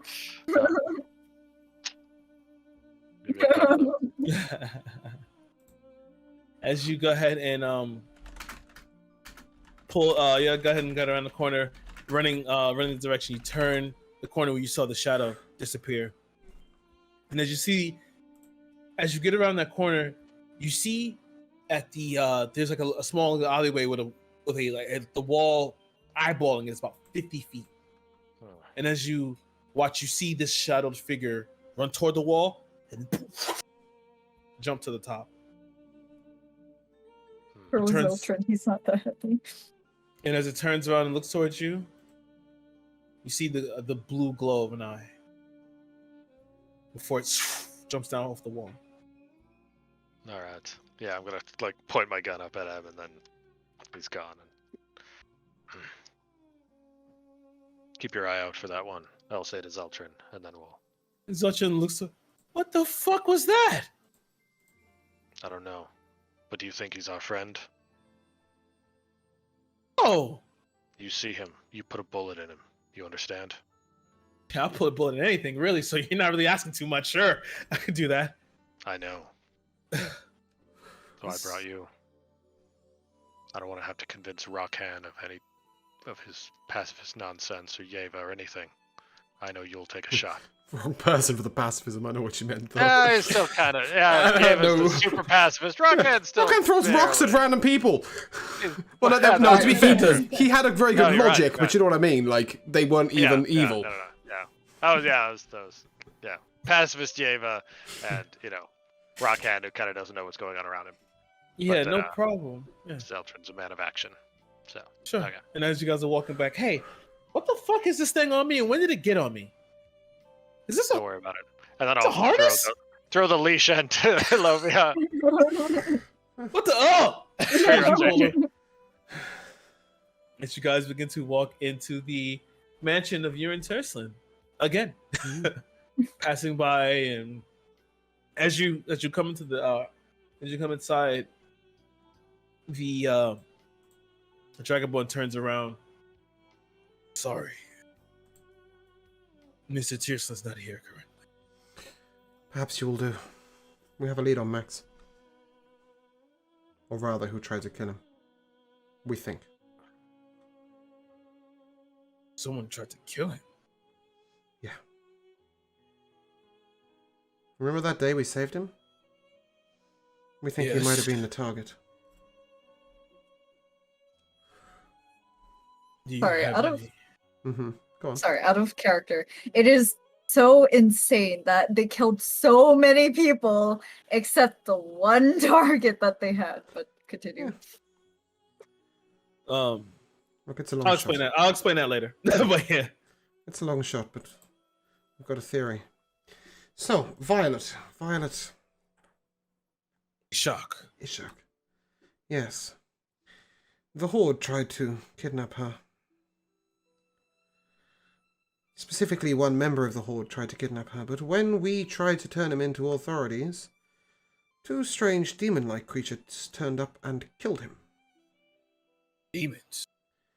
Possibly demons, possibly some strange brew of Warforged. We've seen a few of those. Did Got you get it. a good look at them? No, we got eyes. That was it. Red eyes and a blue eye. But the flames parted for them. They were no That natural could be beings. magic. It could be. Regardless. We have a lead, but we want something in return. Now, technically we want two things in return, but one of them is only givable by Mr. Tirsling himself.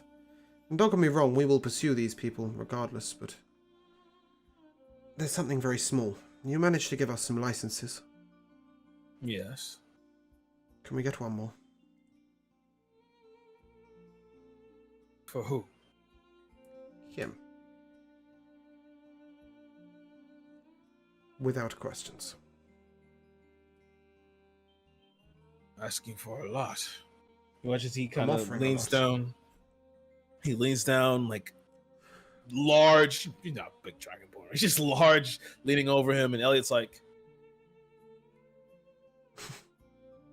I'm alright, kid. It's alright. He's a good man.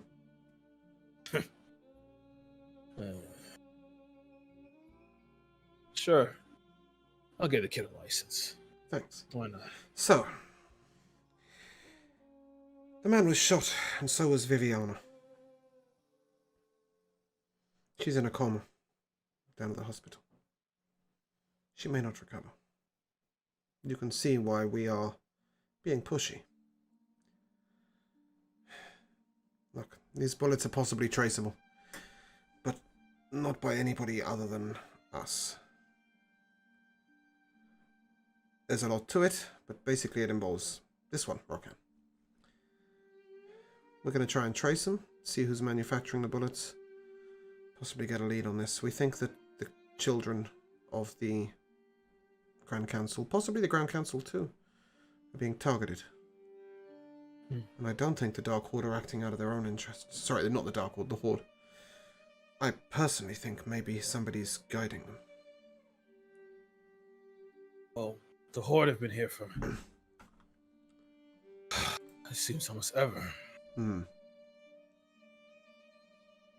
We've never. Their bosses are hard, sticky sword. Hard to get a hold of. Hard to. We've been trying to capture them. Regardless, they're not exactly usually ones to play politics, are they? At least not at the highest level, so I think somebody else is involved. Don't underestimate them. Very well, we'll take that in Do mind. they have? Sorry, go on, Bastion. Oh. Does the Horde employ any well-known enforcers, leg breakers? They are the leg breakers, my friend. You can. Truthfully, I just know some of them work through the low hang, but I know they do more throughout the city. Well, we want to investigate, but with Viviana out of commission, and Jethro missing, we're a little short on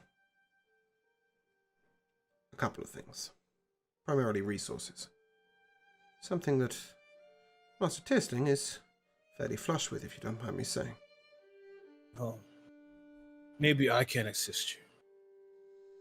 But I ask that you bring your leads and maybe some of the information that's at Viviana's agency to me. We can do that. There's also something else we want, but I'm not sure it's something you can answer. Do you think we might get an appointment with Master Tistling regarding funding for something else? Funding for what? Well, funding is a push. I'm aware of that, but, well, we intend to be very useful to you. But at least assistance in getting it as cheaply as possible. See this kid here? Might not look it, but this morning he was a little less well dressed. He's got a fair few friends, and none of them have a home. And we don't like that. We want to change it. So, you want to build an orphanage? Maybe. Maybe just rent a large building and run it ourselves.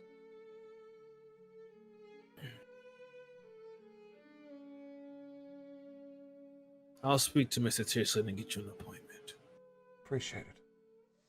Even if it's just to secure it more cheaply, this is something Viviana had promised us. She said there may be some buildings that were recently vacated or perhaps shut down for criminal purposes that we might be able to repurpose. But of course, now that she's in a coma, we don't have access to that. And we also don't have any resources to chase down Jethro. Or any leads.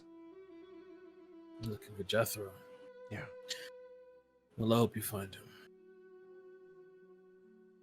He was good to the city. Is there any further business?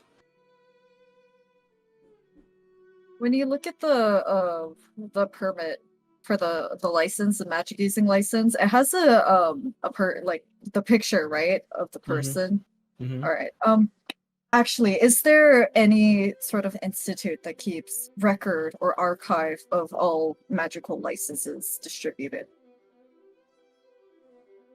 There is the Riverworth Administration Building. You can try that. They have records there, but the records don't come easy nor cheap. But if you would want to do it, you can start there. Lovia, are you thinking they might be trackable? Sorry, wait. The Ribbonworth admissions. Administration Building.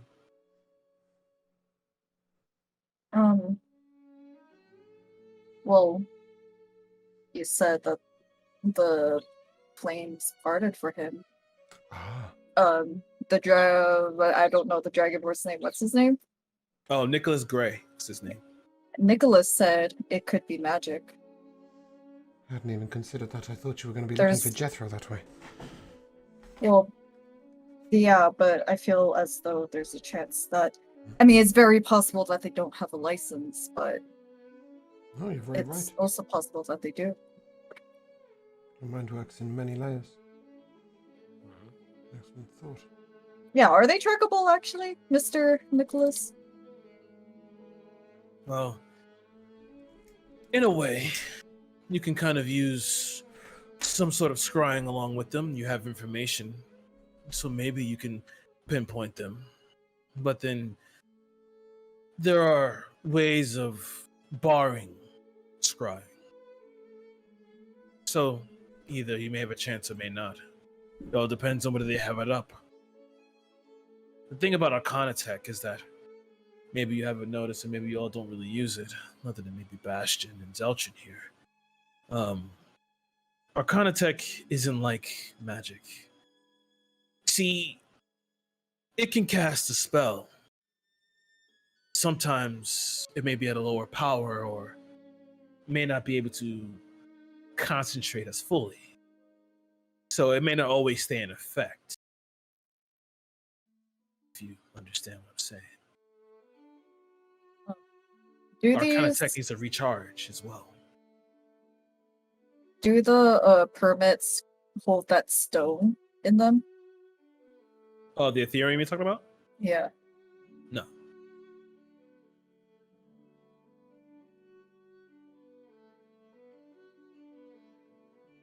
Oh, let's. There, I dropped my pen. That's all the questions I had.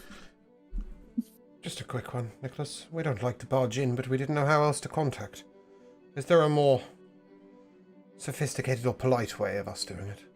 Your guards are a little tense. They should be. Give me a second. Correct, but He watches he leaves for a bit and then comes back down the staircase. You hear him entering the room. You hear the room closes. He comes back and he hands you this larger Arcana Tech device.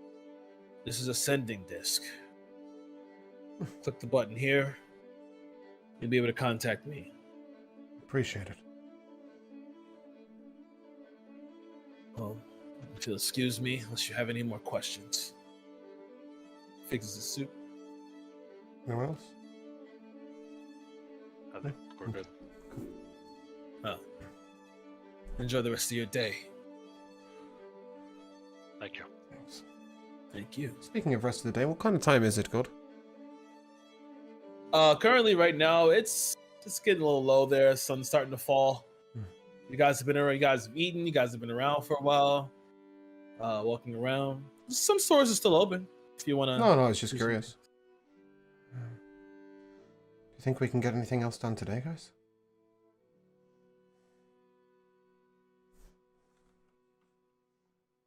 Can we do?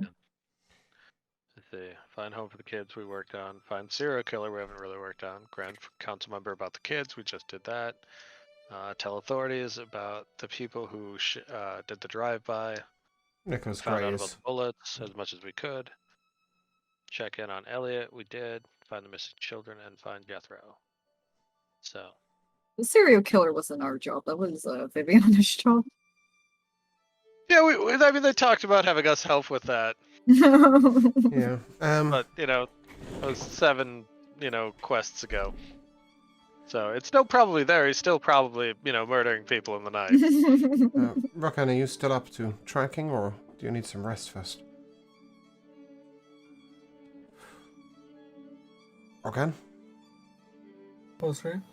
Are you still up to tracking this Ethereum, or would you like to perhaps take a night's sleep first? Yeah. In game, not in real life. Trying it before was exhausting for this body. Not to try and recharge it like you did, but just sensing it. But yes, I understand that currently you are exhausted. Okay, that was a real metagamey sounding sentence. I just meant knackered. You're tired. Should get you some sleep. If it's okay with you guys, I was going to head back to the hospital. Yeah, give us updates. Will do. I'll head back to the house, make sure it's not caught on fire by any mischievous tieflings. I'm gonna kind of tug on the harness, make sure he's not. Yeah, provided Not Preston a could dog! drop me off, preferably.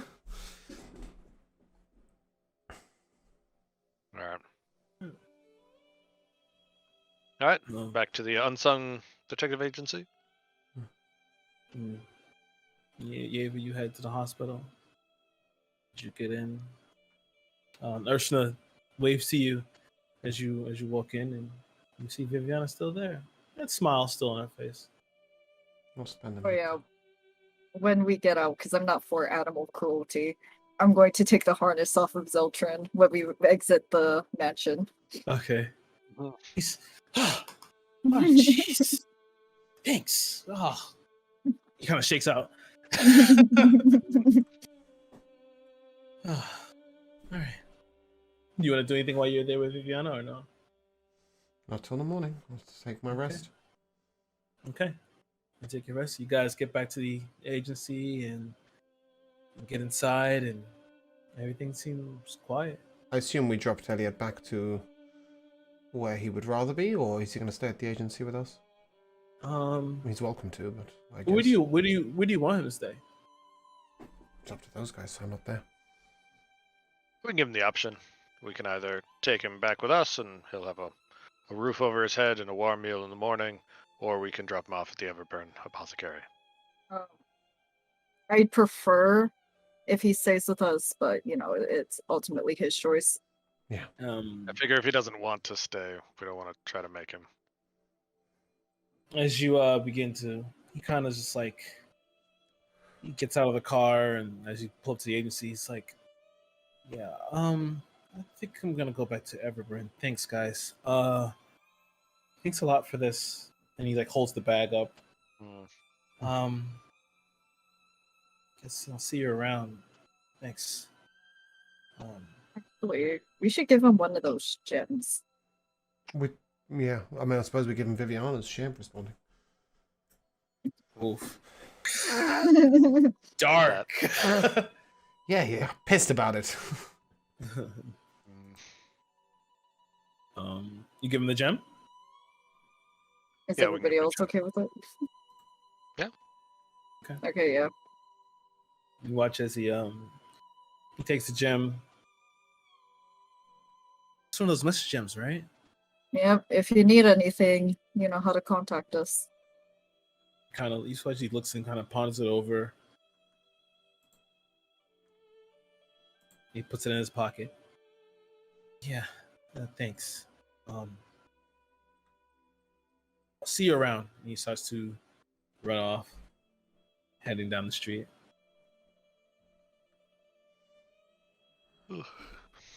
And guys, make it back. What, Olivia?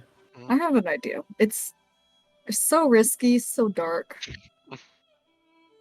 Probably a terrible idea, but I'm going to suggest it to the party. Whoever's kidnapping children, I prefer. Why is God giving me that look? I don't want to use Elliot as bait. I don't want to put anybody in danger. But what if they came in a car? We know that. we could put Elliot out and just lay the area with tons of spikes to pop the tires so that they can't get away. I'd rather use one of his friends. Bruh. I don't mean that in a mean way, but Elliot's magic might not be the same as his friends. It seems like something more. That's a fair assessment. And I don't know what they can do with that tool. I don't want to use anybody as bait, but it is an idea to catch the culprit. Speaking of which, Elliot is the only person whose magic we've seen work that way, right? It wasn't all the kids. Yes, it is. It's yeah, okay, cool, right. I was gonna say, yeah. Just in case all of these kids are replicating magic out of their faces, yeah. Elliot's a valuable asset. Elliot's the prime target. That's another problem. Well, regardless, we should keep him protected. We might need to why hire the some fuck is help. he walking down the street away from us? We need to hire some help to watch over them. We also need some money. If you could ask for help. I've got an idea where that's concerned. All right. And at that moment, I would like to plug off the phone and possibly have a word with receptionists at the hospital. Oh, okay. Okay. Hey, I know it's late, but... Yeah, what? Who'd be in charge at this kind of time? I mean... Management-wise. Does he do the management as well as the doctoring? He owns the hospital. Oh, man must be busy. Huh? Right. Oh, I'll speak to him then instead. Sorry for waking you. Thank you. On the job. On the job. In the front desk. I'm so sorry for waking you. You find Urshna. You manage to make your way up to the 5th level of the hospital, and you get to his office. As he's sitting back in his chair, just like currently he has like a book that he's currently reading. Hey. It's finally a slow night, and Good. oh, Ava, hello. You can't be particularly rich in magical resource here, right? Necessarily, no. I threw everything I had at Viviana this morning. Mm-hmm. But it's clear that magic is not the way to getting her to come back. I wonder if you and I might make a deal. You see, I sleep less than my companions. We tend to work together during the day. But you'll have patients inevitably who need more than just medicine. I'd like to sell some services to you. We're in a really tight spot financially for doing what we want to do. And I'm willing to spend 4 hours a day giving my magic to people that need it.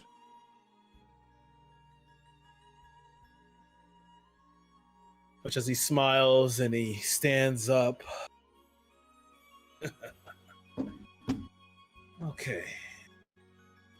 You know what? You're gonna make some nurses very happy. Good. Not to mention, and then I'll sort of wave my hand and I will clean up. I'll do that on the way. He watches you do that. Why? I live in the chaos. No, I don't know where anything is anymore. I was cleaning, not clearing up. Right? I'm prestidigitation. I can't move his stuff around. Okay. Just dusting. Okay, yeah. So you clean up. Oh, it was messing with my sinuses. Thanks. You watch as you start to walk out. He wraps his arm around you.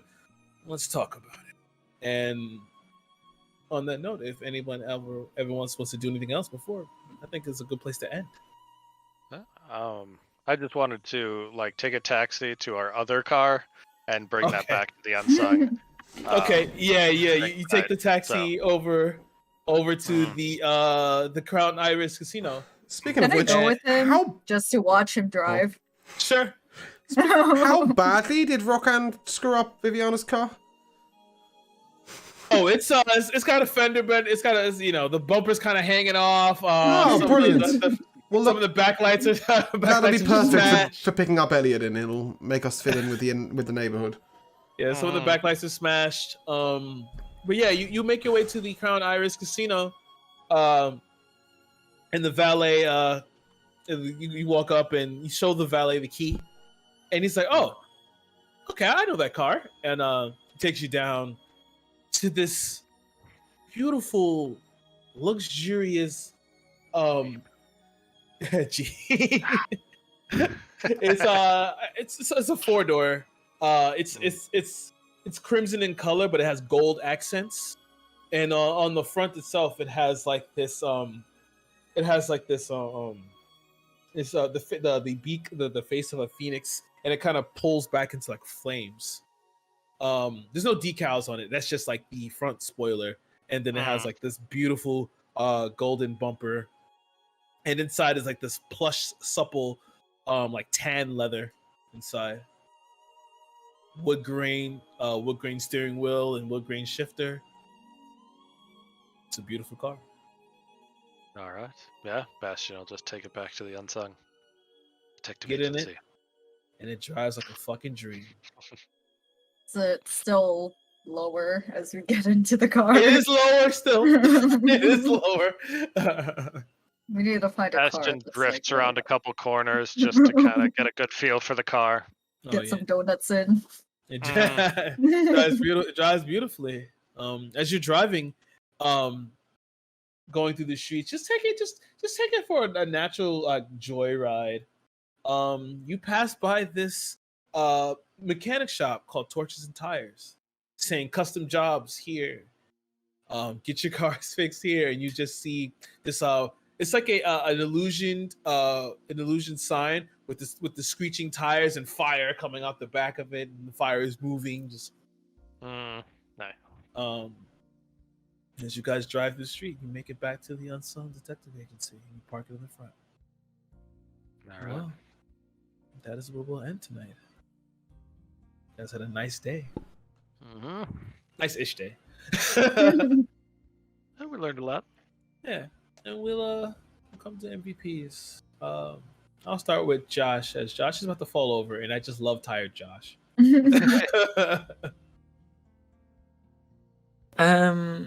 So my first one goes to the conversation I had with Zeltron. That was really interesting. But it's gonna have to go to the driving. Yeah, the driving was hilarious. Yeah, it's gonna have to be that. And I applaud you for making it through this session. Oh, thank you. You look tired and you look dead. Thanks. It's Thank commitment. you It's for commitment, really bro. hammering that home. Yeah, It's, yeah, but it's I mean, you commitment, did- right? I mean, you did give me middle finger when we started, so I had to, we come next to Miyago. I'm gonna go with the chill touch bullets because that just adds like a little extra scariness to a gunfight. Yeah. So like, oh, if we get gunned down, our healer can't just pop us back up. Yeah. Like, should a little more real. Yeah, as you figured, healing is a big thing because it's arcane, but they had to find a way to even the score. That just gave me the greatest idea for a terrible weapon. And next we come to Lavi. Honestly, my MVPs are the same. Seeing as Josh, seeing Rakan and Zeltron interact was very interesting. And yeah, the driving was hilarious. Like That was funny. like somebody's life is on the line and we're just struggling with the car. That was really hilarious. James, final. Yeah, in part of the driving, the distance they chose to drive, the fact it was 4 blocks and they went for not being able to drive, it was very convenient actually when the car arrived, but apart from that, it was, very interesting. Maddox, I like him as a character, and Solomon, to be fair, I think they were both great, and the Arcane Labs, but definitely my MVP moment goes to Lavi's leash for Zeltron. That's made my day. Give us yours. Yeah, mine is a little different. Just the fact that I have been DMing for a while, and it's a bit of Bastion's toast. I want to mention that. That was big. That was toast big. was awesome. Right. Anyway, Like- sorry. Carry on. No, like it's like I know it's cheesy, but like every episode has been an MVP for me. Like every bit of it from start to finish has just been one big MVP. Like I said, I've been DMing for 2 years, and to find people who are willing to go deep into it to the point where I give a shit, and that I give a little bit of, not to say I don't give a shit when I ever DM, but I always care.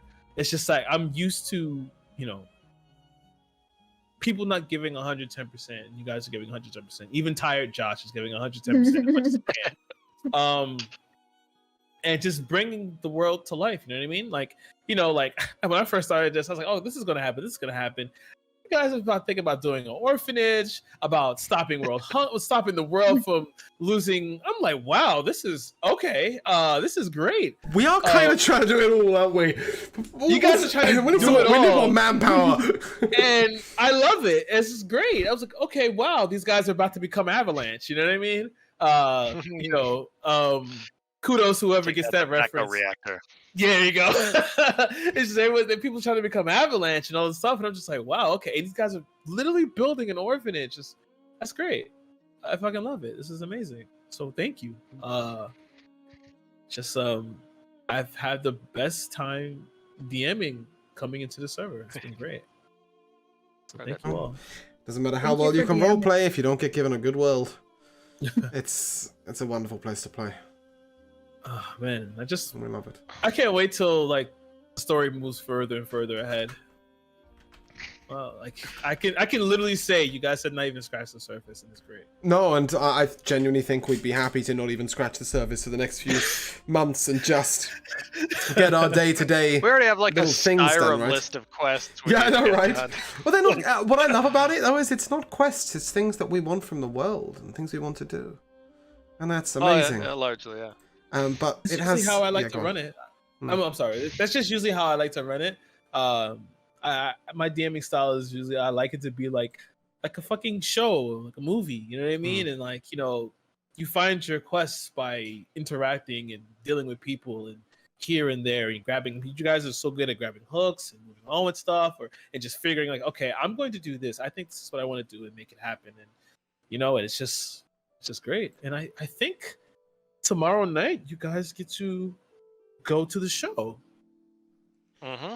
Yeah, tomorrow night you guys get to go to the show. That'll It's be gonna good. be like, Batman's parents, so they were coming home from a show and then they get shanked. That's gonna be us. Could be a They get- drive-by. Get shot. Before Rakan Batman goes to says, the show and he watches Robin's parents die. Rakan Or when becomes Lincoln Batman. went to a show. Yeah. Regardless, it has come to that time. Thank you so much, Yeah. guys, for playing. Thank you so much, Kira, for DMing. Thank you so much, guys, for watching. I'm not going to rate tonight. It's late and it doesn't feel right, so we're going to end there. And we will be back next week for Cassiopeia, or tomorrow at 7 p.m. EST for Good Sagravia. And we shall see you soon. Thanks for being here. All right. Good night. Cheers. Goodbye.